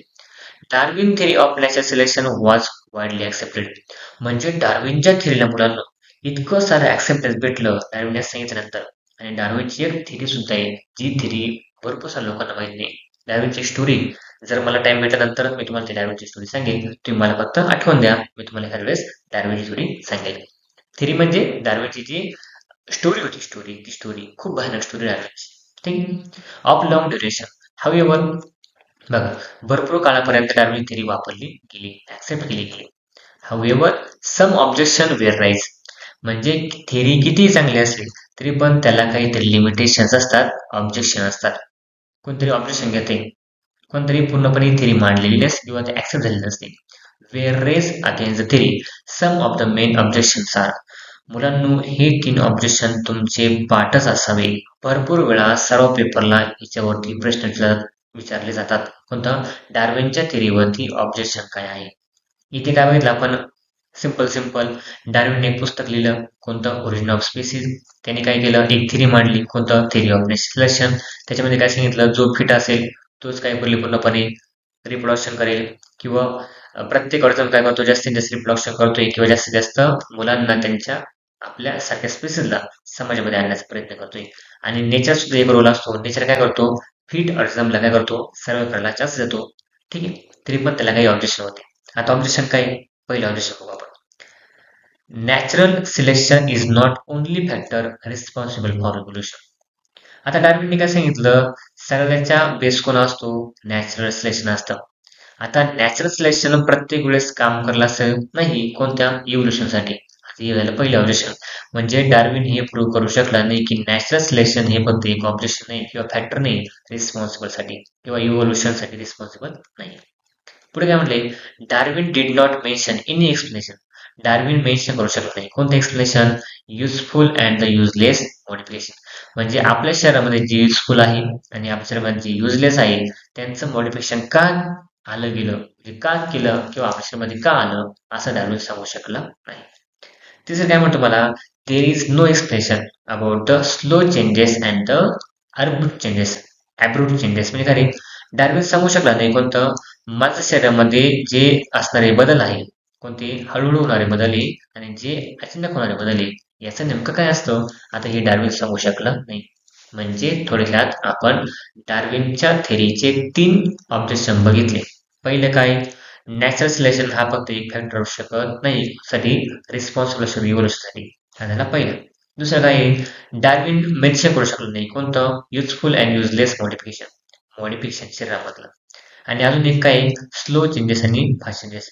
म्हणजे माणूस जेव्हा आपण जर पाठीमागे गेलो 50,000 वर्षापूर्वी, तर माणसाचं इव्होल्यूशन फास्ट झालंय. पण त्यापूर्वी कसं होतं? एकदम स्लो होतं. मग तो स्लो चेंजेस आणि फास्ट चेंजेस. आता इथं अब्रूट चेंजेस आहे. ॲब्रुप्ट चेंजेस आहे. आता हे चेंजेस म्हणजे काय? तुम्ही इथं ह्या नावाच्या ऐवजी स्लो चेंजेस फास्ट चेंजेस जरी म्हटलं तरी चालेल. इथं ॲब्रुप्ट चेंजेस म्हणजे काय? फास्ट चेंजेस आहे. बघा, आता हे ऑब्जेक्शन डार्विन प्रूव्ह करू शकलो नाही. मग कोणता? डार्विनच्या थेरीला हे 3 ऑब्जेक्शन लागले. ठीक आहे. काय म्हटलंय? Irrespective all this objection, Darwin's work on evolution has been milestone. आता माइलस्टोन म्हणजे काय? इव्होल्यूशन मध्ये डार्विनच्या थेरीला खूप साऱ्या वेळेस मान्यता भेटली. मुलांना आतापर्यंत जेवढ्या थेरी सांगितल्या त्या थेरीमध्ये डार्विनची थेरी आहे मोस्ट ऍक्सेप्टेड आहे. मोस्ट ऍक्सेप्टेड लक्षात ठेवायचं. डार्विन नंतर लॅमार्क नावाचं सायंटिस्ट आलं. ऍक्च्युली लॅमार्क जे होते ना, लॅमार्कच्या थेरी नंतर म्हणजे लॅमार्कने जेव्हा थेरी मांडली, लॅमार्कचा मृत्यू आणि डार्विनचा जन्म सोबत आहे. तुम्ही लक्षात घ्या बघा. हा काळ बघा कोणता? जीन बॅप्टिस्ट लॅमार्कचा किती 1744 ते 1829 आणि डार्विनचा काळ बघा तुम्ही. ऍक्च्युली जेव्हा लॅमार्कचं वर्क संपलं होतं तेव्हा डार्विनचं सुरू झालं होतं. म्हणजे तेव्हा डार्विन म्हणजे लॅमार्कचा मृत्यू झाला होता तेव्हा कोणता डार्विनचं काम सुरू झालं होतं. ठीक आहे. हा बघा. लॅमार्कचं म्हणणं काय होतं नेमकं आपण ते समजावून घेऊ. लॅमार्क पण एक सायंटिस्ट आहे. काय म्हणलं इथं? Jean Baptiste Lamarck proposed that morphological changes occurring in living organism. लॅमरचं म्हणणं काय होतं? मॉर्फॉलॉजिकल चेंजेस पूर्णपणे प्राण्यांमध्ये घडून आले. ठीक आहे. Are responsible for evolution. म्हणजे थोडक्यात लॅमर्कने सांगितलं मॉर्फॉलॉजिकल चेंजेस जे आहेत कोणतं रिस्पॉन्सिबल असतात इव्होल्यूशनसाठी. इव्होल्यूशनसाठी काय असतात? रिस्पॉन्सिबल असतात. And the reason behind those morphological changes is activities of laziness of that organism. Laziness म्हणजे काय रे? आळशीपणा. म्हणजे थोडक्यात लॅमार्कला सांगायचं पाहतो माहितीये का? लॅमार्कचं म्हणणं एवढंच होतं. कोणतं? माणसाच्या लेझीनेसमुळे किंवा माणसाच्या ऍक्टिव्हनेसमुळे आपल्या शरीरातले जे मॉर्फॉलॉजिकल कॅरेक्टर जे आहेत, आपले हात असतील, पाय असतील, अजून काही ऑर्गन असतील, जर माणसाने त्याचा वापर केला नाही किंवा सजीवाने त्याचा वापर केला नाही, ते शरीरामधून निघून जातील असं कोणाचं म्हणणं होतं? लॅमार्कचं. ते खरोखर आहे का? किंवा तुमच्या ऍक्टिव्हिटीमुळे काय होते? जर तुम्हाला असं वाटलं की मला हा ऑर्गन पाहिजे, तर तुम्हाला तो ऑर्गन तयार होईल असं कोणाचं म्हणणं होतं? लॅमार्कचं. आता मला सांगा, मला वाटले मला पंख आले पाहिजे, येतील का रे? नाही होऊ शकत. कोणता? मॉर्फॉलॉजिकल कॅरेक्टर आहे. मला असं वाटलं मला पूर्णपणे हवेमध्ये विहार करायचे, विमानासारखं उडायचे, उडू शकेल का? नाही. मला पाण्यामध्ये पोहोचायचं, कोणता? माझ्या हातांना स्पेसिफिक स्ट्रक्चर आला पाहिजे, होईल का रे? होऊ शकत नाही. He called this concept as a principle of use or disuse of organ. म्हणजे तुम्ही कोणत्या ऑर्गनचा वापर करताय आणि कोणत्या ऑर्गनचा वापर करत नाही. आता लॅमार्कने एक्सप्लेनेशन दिलंय. बघू आपण एक्सप्लेनेशन काय. इथे काय म्हटलं बघा तुम्हाला. Further he said that the neck of giraffe, जिराफाची मान उंच का झाली? कारण का? Browsing on leaves. म्हणजे काय? त्यावेळेस कोणता? ब्राउझिंग करण्यासाठी, झाडाचा पानं खाण्यासाठी तो मान उंच करत होता. बघा. Of tall plants by the extending their neck of several generation. म्हणजे त्याने झाडाचा पाला खायचा प्रयत्न केल्यामुळे पण त्याची मान काही जनरेशन नंतर काय झाली? उंच झाली. बघा. Similarly shoulder of iron speed म्हणजे जो लोहा असतो, लोहाराचे खांदे मजबूत का बरं झाले? बघा. Become very strong due to frequent hammering movements. म्हणजे लोहार जो असतो मुळात, लोहार कोणता असतो? लोहार काय करतो? पूर्णपणे आपण लोखंडाच्या वस्तू बनवतो, अवजार बनवतो. कोणता? लोखंडाचे अवजार कोण बनवतं? लोहार बनवतो असतो. ठीक आहे. तो लोहार पण त्याच्यामध्ये हातोडा असतो आणि तो हातोडा कंटिन्युअस काय असतो? त्या लोखंडावरती मारत असतो. आता लोखंडावरती बघा फ्रिक्वेंट हॅमरिंग केल्यामुळे, लोखंडात हातोडा मारल्यामुळे कोणतं? याला असं वाटतंय कोणता? लॅमार्कला त्याचे खांदे मजबूत झाले. कोणता कंटिन्युअस हातोडा मारून मारून कोणता लोखंडावरती त्याचे हांदे मजबूत झाले. ठीक. Wings of birds like the ostrich and emu have become weak due to no use. म्हणजे ऑस्ट्रिच आणि इमू हे दोन प्राणी असे कोणतं हे म्हणजे पक्षी आहे, त्या पक्ष्यांना पंख आहे पण त्यांना उडता येत नाही. कारण का त्यांनी त्यांच्या पंखाचा वापरच केला नाही. म्हणजे त्यांच्या आळशीपणामुळे त्यांचे जे ऑर्गन्स आहेत ते काम करत नाही. म्हणजे थिअरी कशाची बेस आहे, यूज अँड डिसयूज. म्हणजे ज्याने पूर्णपणे त्याला वापरलं त्याची ती मजबूत झाली किंवा ते ऑर्गन मुवमेंट करताय काम करताय, पण ज्या सजीवाने त्याला वापरलंय त्याचे ते काम करू शकत नाही असं म्हटलं जातं. Legs of birds and swan and duck have become useful for the swimming due to living in water. And snake have lost their legs by the modification in their body by burrowing habit. म्हणजे तुम्हाला ह्या chapter मधलं ह्या part मधलं जर specific सांगलं जाईल, लॅमार्कला simple simple असं सांगायचे, जर तुम्ही तुमच्या शरीरामधल्या असणाऱ्या अवयवांचा जर वापर केला तर ते अवयव राहतील, पुढच्या पिढीमध्ये ट्रान्सफर होतील. आणि जर तुम्ही त्या अवयवांचा वापर जर नाही केला कोणता ते पुढच्या पिढीमध्ये ट्रान्सफर होऊ शकत नाही. मग आपण एक्झाम्पल बघितले, जिराफाची मान उंच का झाली, कारण ब्राउझिंग ऑफ लिव्हजमुळे. पुढे काय म्हणतो तुम्हाला, आयरन स्मिथ जे आहे, कोणता आयरन स्मिथ म्हणजे लोहाराचे खांदे मजबूत झाले कारण फ्रिक्वेंट हॅमरिंग मुवमेंट्स आहे. तुम्हाला म्हटले बर्ड कोणकोणते, ऑस्ट्रिच आणि इमूचे पंख गायब का झाले किंवा त्या पंखाचा त्याला वापर का करतात ते म्हटण्यासाठी, कारण का त्यांनी त्याचा वापरच केला नाही कधी, नो यूज. आता म्हटले पूर्णपणे सापाचे पाय का नेऊन गेले, किंवा आपण म्हणतोय legs of bird like swan and duck. म्हणजे हे दोन पक्षी असे आहे कोणतं त्यांना पाण्यामध्ये पोहता येते किंवा त्यांच्या पायांचे पडदे अशा काही प्रकारे डिझाईन झाले कोणतं त्यांना ते स्विमिंगसाठी म्हणजे पोहण्यासाठी कोणतं युजफुल आहे. आणि म्हणतो तुम्हाला कोणतं सापाचे पाय पूर्णपणे का मॉडिफाय झाले किंवा सापाला आता पाय का नाही, कारण का त्याची बर्विंग हॅबिट आहे. म्हणजे तो बिळामध्ये राहायला लागल्यामुळे कोणत्या सापाला त्याच्या पायाची गरज पडली नाही आणि ते निघून गेले. म्हणजे सापाने त्याचा वापर केला नाही, डिसयूज कोणता वापर केला नाही किंवा गरज पडली नाही, कारण का बिळामध्ये राहिल्यानंतर यूज केलं कोणी, frequent hammering of iron Smith आहे किंवा नेक ऑफ जिराफ आहे किंवा तुम्हाला म्हटलंय शॉन अँड डक आहे, यांनी पंखांचा वापर केला. जो याचा वापर करेल कोणतं त्याचे कॅरेक्टर पुढच्या पिढीमध्ये ट्रान्सफर होतील आणि जो याचा वापर करणार नाही कोणतं त्याचे जे कॅरेक्टर आहे मॉर्फॉलॉजिकल जे चेंजेस आहे ते काय करणार आहे, युजफुल असणार नाही म्हणजे डिसयूज होतील आणि पुढच्या पिढीमध्ये. ऑल दिस एक्झाम्पल, आता हे सगळे जे एक्झाम्पल आहे, all this example are the types of acquired character. म्हणजे सजीवाने ते जर कॅरेक्टर ॲक्वायर्ड केले, म्हणजे ॲक्वायर्ड म्हणजे काय, आत्मसात करणे. जर त्याने ते गुण आत्मसात केले कोणता, are transfer from one another generation, from one to another generation. म्हणजे सापाचे पाय जे गायब झाले किंवा निघून गेले, पुढच्या पिढीमध्ये सापाला पाय नाही. ठीक आहे. शॉन अँड डक कोणतं, त्यांचा पायाचा जो पडदा आहे तो व्यवस्थित डेव्हलप झालाय, पुढच्या पिढीने ट्रान्सफर झाला. ऑस्ट्रेलियामुळे त्यांच्या पंखाचा वापर ते करत नाही, पुढच्या पिढीमध्ये पण सुद्धा काय त्यांचे जे पूर्णपणे जे सजीव असतील ते वापर करणार नाही. त्याला काय म्हणते मला, ते कॅरेक्टर पुढे ट्रान्सफर होतील. This is called as a theory of inheritance. Inheritance म्हणजे काय, अनुवंश.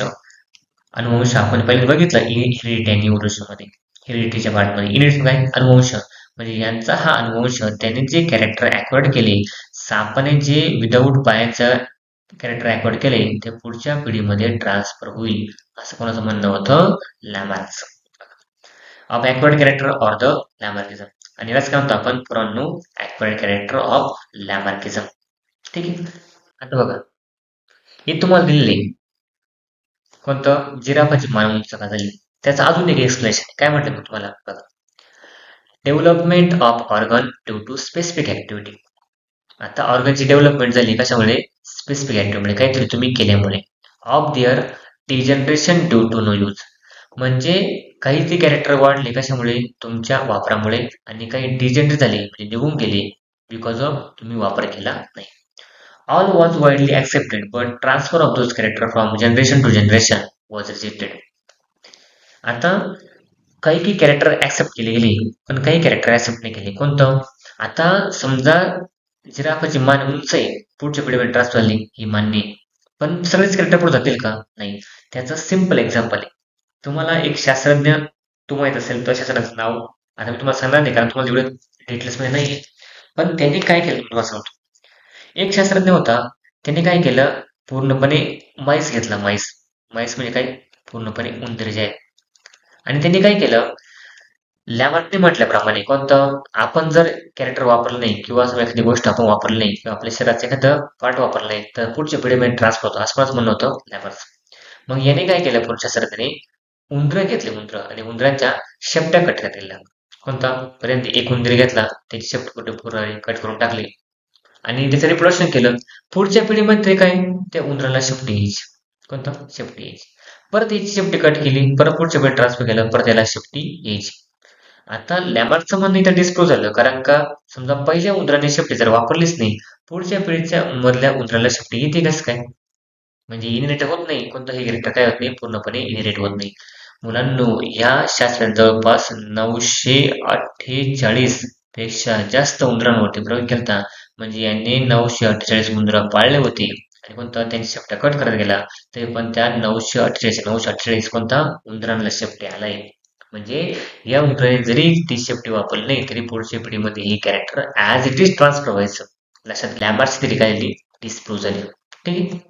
बघा, the living organism can transfer the characters which are has acquired. बघा, the living organism can transfer the character which are acquired, म्हणजे त्यांनी आत्मसात केलेले to the next generation. This is called as a ancestry of acquired character. आता लक्षात, आपण ॲन्सेस्ट्री of acquired character, पण लॅमार्कची theory नंतर ऍक्सेप्ट केली नाही गेली, कारण का जेव्हा हे पूर्णपणे प्रूव्ह झालं की ते ॲक्वायर्ड कॅरेक्टर असलं पुढच्या पिढीमध्ये ट्रान्सफर होते, तर काही काही गोष्टीला मान्यता भेटली, पण काही गोष्टीला मान्यता भेटली नाही. लॅमार्कची थेरी काय झाली, डिस्प्रूव्ह झाली. नेक्स्ट पॉईंट आहे आपला स्पेशिएशन. काय म्हटले, फॉर्मेशन ऑफ न्यू स्पेसिस, म्हणजे जेव्हा नवीन स्पेसिस फॉर्म करायची असते of plant and animal is the effect of evolution. आता याचा नक्कीच काय होतो, इव्होल्युशनवर परिणाम होतो. म्हणजे न्यू स्पेसिस फॉर्म जरी तयार झाली, त्याचा इव्होल्युशनवर परिणाम होतो. ठीक आहे. Species is the group of organism. Species काय आहे, ग्रुप ऑफ ऑर्गॅनिझम, कोणता, that can be produce fertile individual through the natural reproduction. म्हणजे हा एक ग्रुप आहे ऑर्गॅनिझमचा, काय करतो, रिप्रोडक्शन करतोय, fertile individual through the natural reproduction. म्हणजे नैसर्गिक रिप्रोडक्शन होतोय, तो आपल्या सजीवांना, म्हणजे आपल्या सारख्या नवीन प्राणी काय होतो, जन्म देतोय. ठीक आहे. पुढे काय म्हटलंय, each species grow in specific geographical condition. प्रत्येक प्राणी वेगवेगळ्या वातावरणामध्ये कोणता वाढतोय, जिओग्राफिकल कंडिशन मध्ये वाढतोय. ठीक आहे. Their food, habitat, reproductive ability and the period is a different ability and the period.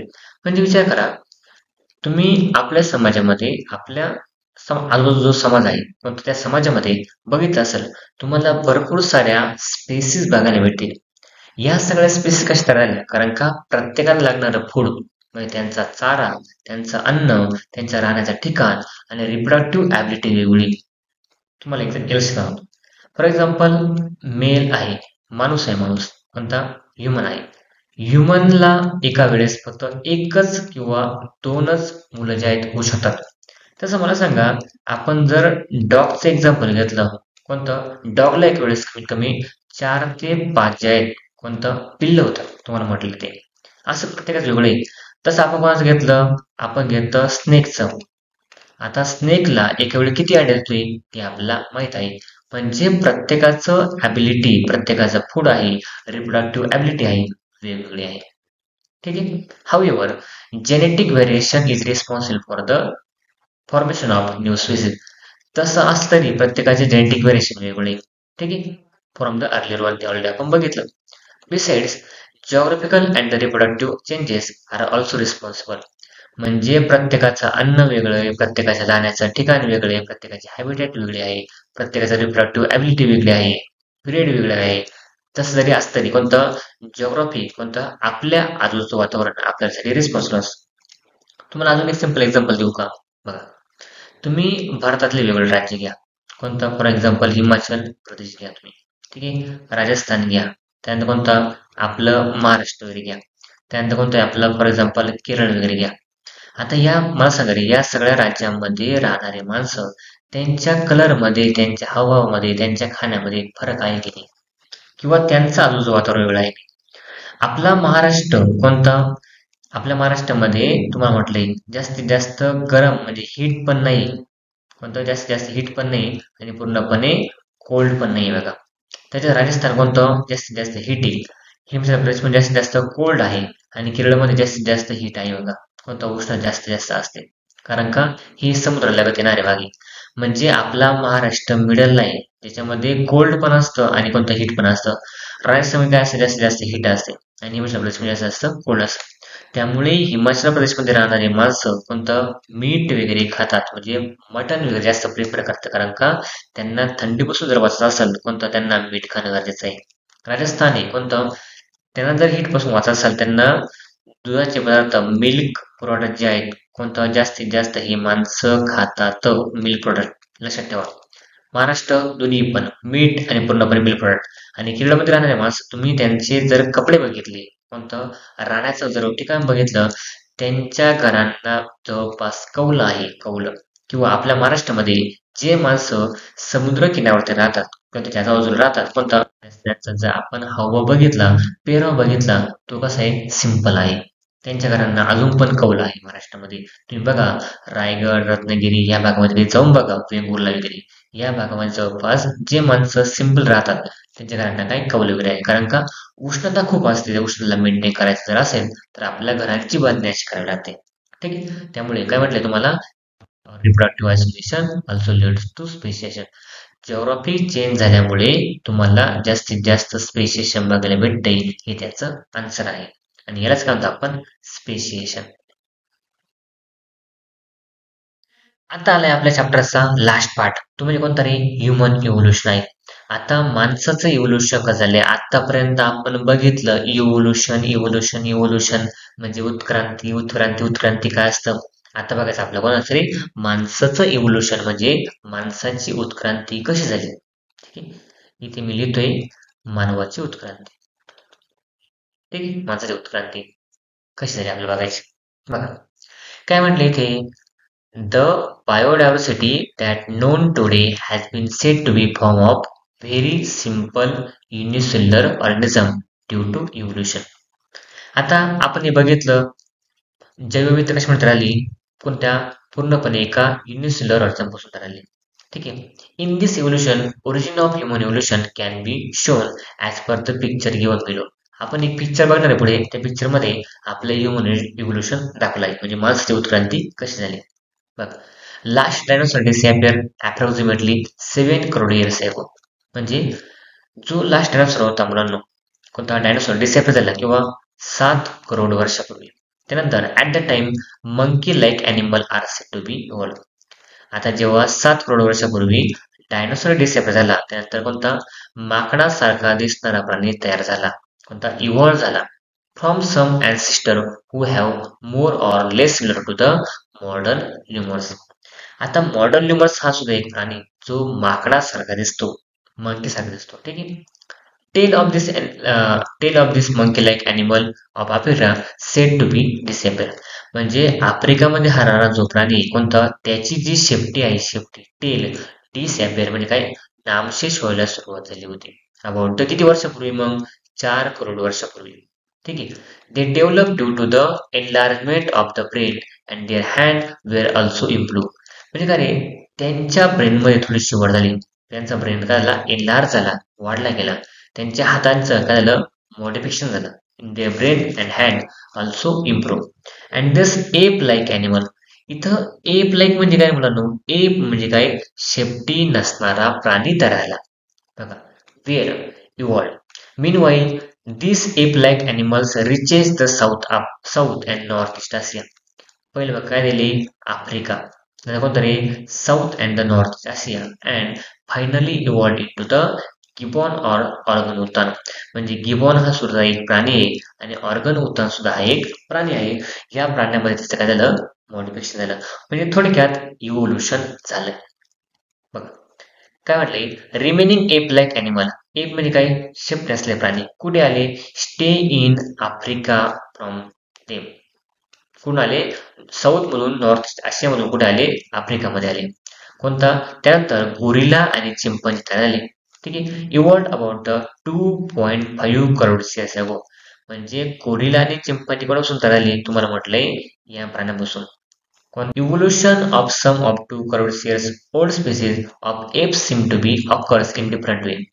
म्हणजे हे जे एप होते म्हणजे शेपटी असणारे जे प्राणी त्यांचं इव्होल्युशन वेगवेगळ्या भागामध्ये गेल्यामुळे वेगवेगळं झालं. कोणतं वेगवेगळे तयार झाले ते बघा. They had use their hands for eating. आता ते जे आहेत कोणतं they had use their hand ते त्यांचे हात पुन्हा eating of food and other work. म्हणजे प्राणी जे आहेत ना कोणतं जे एप लाईक प्राणी आहेत म्हणजे माणूस जे आहे प्राणी तो म्हटलं आपण मानव असं म्हटलं ते मानव कोणतं त्यांचे हात म्हणजे पूर्णपणे कोणतं अन्न खाण्यासाठी आणि पूर्णपणे बाकीचं काम करण्यासाठी वापरू लागले.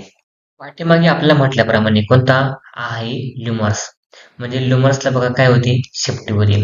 त्यानंतर कोणतं इजिप्तो टेथिकस हा प्राणी झाला कोणता त्याचे हात जे आहेत बघा हातचे मोठे झाला.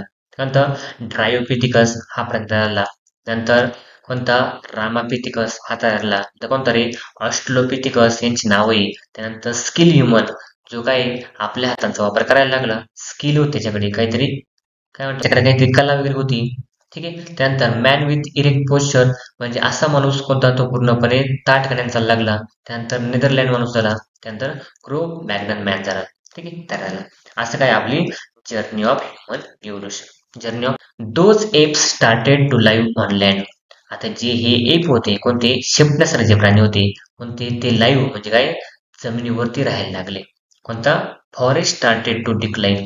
आपण बघितलं पाठीमागे डायग्राम मध्ये कोणता जो मॉडर्न लिमर्स होता तो काय होता त्याला शिफ्ट होते तो झाडावरती राहायचा.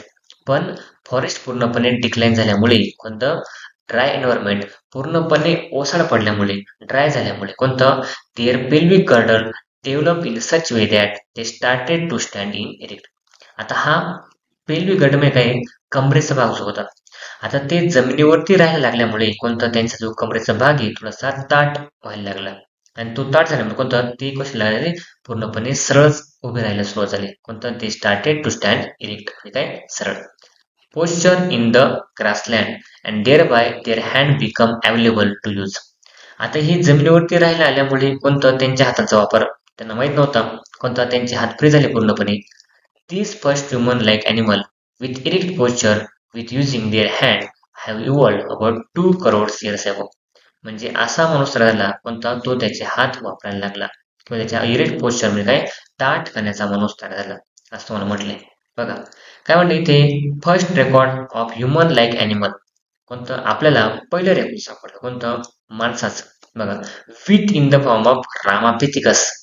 आता हे तुम्हाला IMP आहे एक वेळेस बोर्डाला हे विचारलं गेलेलं आहे कोणतं first record of human like animal नाव काय त्याचं कोणतं Ramapithecus ape from north India and east Asia Africa. Africa म्हणतो मला afterward this ape grown up the size and become more intelligent and thus ape of south Africa evolved about the 40 lakhs year ago. बघा आता यांनी दिले कोणतं Ramapithecus त्याला नंतर कोणतं आफ्रिकामध्ये कोणतं ग्रून व्हायला लागले बाकीचे प्राणी वगैरे आहे कोणतं ती इंटेलिजंट व्हायला लागली कोणतं बुद्धिमान व्हायला लागले आणि कोणतं पूर्णपणे इव्हॉल्व झाले कुठे 40 लाख वर्षापूर्वी. यांचे ब्रेन कसे डेव्हलप होत गेले ठीक आहे इंटेलिजंट कसे झाले कोणतं ते बुद्धिमान कसे झाले असं म्हटलंय. बघ the morphology of this human like animal started appear like to be member of genus Homo. आता आपलं एक नाव आहे कोणतं होमोसेपियस आपण त्याला म्हणतोय म्हणजे हे माणसं होमो सारखे दिसायला लागले आपली एक जात आहे कोणते आपले जर पूर्वज म्हटले ना ते कोणते होमो होमो ठीक आहे होमो काय म्हटलं genus Homo about 20 lakhs years ago and thus skill human develop. Skill म्हणजे काय ज्या माणसात काहीतरी कला होती तो माणूस डेव्हलप झाला about 15 lakhs years ago. Human walking with erect posture was evolved म्हणजे काय रे आपण अजून ताट करण्यात चालला लागलो ठीक आहे अजून इव्होल्युशन झालं. It may have exist in China and Indonesia म्हणजे असा प्राणी तुम्हाला चायना आणि इंडोनेशियामध्ये बघायला भेटला कोणत्या आशियन कॉन्टिनेंटमध्ये. आशियन कॉन्टिनेंट जास्त जास्तही तुम्हाला माणूस बघायला भेटले. बघा आता लास्ट पार्ट आपल्या पुस्तकातला पुस्तक कोणता चॅप्टर नंबर फर्स्ट मधला. पुढे काय म्हणतो मला इव्होल्युशन बघा. Evolution of upright man continue in the direction of developing it's brain period of about 1 lakh years and meanwhile it discover the fire. म्हणजे त्याला 1 लाख वर्षापूर्वी झालं पूर्णपणे त्याला आगीचा शोध लागला. ब्रेन डेव्हलप झाला. ब्रेन ऑफ 15,000 कोणता 15,000 years old man had been sufficiently evolved. म्हणजे 50,000 वर्षापूर्वी कोणता माणसाचा जो मेंदू आहे कोणता तो बऱ्यापैकी कोणता इव्हॉल्व झाला होता, उत्क्रांत झाले होते. To the extent of it could be consider as member of the class wise man homo sapiens. आता आपलं पूर्वज जर म्हटलं कोणी पूर्वज होमोसेपियन्स आहे. ठीक आहे. काय म्हटलं इथे Netherland man can be considered as the first wise man. म्हणजे नेदरलँड मॅन हा कोणता वाईज मॅन होता कारण का तो पूर्णपणे ब्रेन डेव्हलप झाला होता, त्याला आधी शोध लागला होता. ठीक आहे. Crow example of wise man. The Cro-Magnon man evolved about the 15,000 years ago. Afterward, this evolution has been faster than the earlier. बघा, डार्विनची थेअरी इथेच अडकली होती. कारण का डार्विनला सांगता येत नव्हतं कोणतं स्लो चेंजेस आणि फास्ट चेंजेस. म्हणजे 50,000 वर्षानंतर आपलं इव्होल्युशन इतकं फास्ट झालं कोणतं ते आपण सांगू शकत नाही. त्यामुळे डार्विन हे प्रूव्ह करू शकला नाही. अबाउट आता हे झालं. काय म्हटलं नेक्स्ट तुम्हाला about 10,000 years ago. About 10,000 years ago म्हणजे 10,000 वर्षापूर्वी काय म्हटले wise man started to practice agriculture. म्हणजे 10,000 वर्षापूर्वी आपण ऍग्रिकल्चर म्हणजे काय शेती करायला सुरुवात करू लागलो. इट स्टार्टेड कोणता रिअर द कॅटल. मग तो पूर्णपणे गायी वगैरे असतील पूर्णपणे शेळ्या वगैरे जे आहेत मेंढ्या वगैरे आहेत म्हणजे पाळीव प्राण्यांची वाढ करायला लागला. Cultural development of to place म्हणजे काय त्यांच्यामध्ये संस्कृती रुजवत झाली म्हणजे संस्कृती सुरुवात झाली. आर्ट ऑफ रायटिंग म्हणजे काय आपण लिहिण्याची कला शिकलो. इन्व्हेंटेड अबाउट द 5,000 वर्षापूर्वी म्हणतो तुम्हाला. And thus history had been started. मग हिस्ट्री लिहायला सुरुवात झाली कोणतं आपण लिखाण काम केव्हा सुरुवात केली 5,000 वर्षापूर्वी. ठीक आहे. पुढे काय म्हणतो मला मॉडर्न कोणतं science emerge about the 400 years ago. म्हणजे आपलं सायन्स फक्त 400 वर्षापूर्वीच आहे मुलांना. ठीक आहे. And industrial society was establish about 200 years ago. म्हणजे थोडक्यात आपण विज्ञानामुळे जगायला सुरुवात केली किती 200 वर्षापूर्वी. And now we have reach is stage कोणता and still is searching details of the roots of human history. मुलांना हे सगळं जरी झालं असेल तरी पण आपण आपलं इव्होल्युशन कसं झालंय त्याच्या पूर्णपणे मुळाशी जाण्याचा प्रयत्न करतोय. आपला ऍन्सेस्टर कोण असेल हे आपल्याला अजून समजत नाहीये आणि त्याचा आपण अजून शोध घेत जाणार आहे. आता त्याचा किती जरी शोध लागला तरी आपण कोणत्या मुळाशी जाणार आहे आपलं ते इव्होल्युशन कसं झालंय ते आपल्याला शोधायचंय आणि ही जर्नी आहे आपली ती कंटिन्युअस पुढे चालणार आहे. ठीक आहे. आता यानंतर अशा प्रकारे आपला चॅप्टर फर्स्ट संपलेला आहे आणि चॅप्टर फर्स्ट झाल्यानंतर आपण लगेच याची एक्सरसाइजचे क्वेश्चन आन्सर ते आपण बघणार आहोत. तुम्ही जर चॅनल नवीन असाल चॅनल सबस्क्राईब करा. तुम्हाला काही जरी डाऊट वगैरे असतील तर मला कमेंटमध्ये सांगा. मी तुम्हाला प्रत्येक डाऊटचं आन्सर देण्याचा प्रयत्न करेल. ठीक आहे. Thank you so much.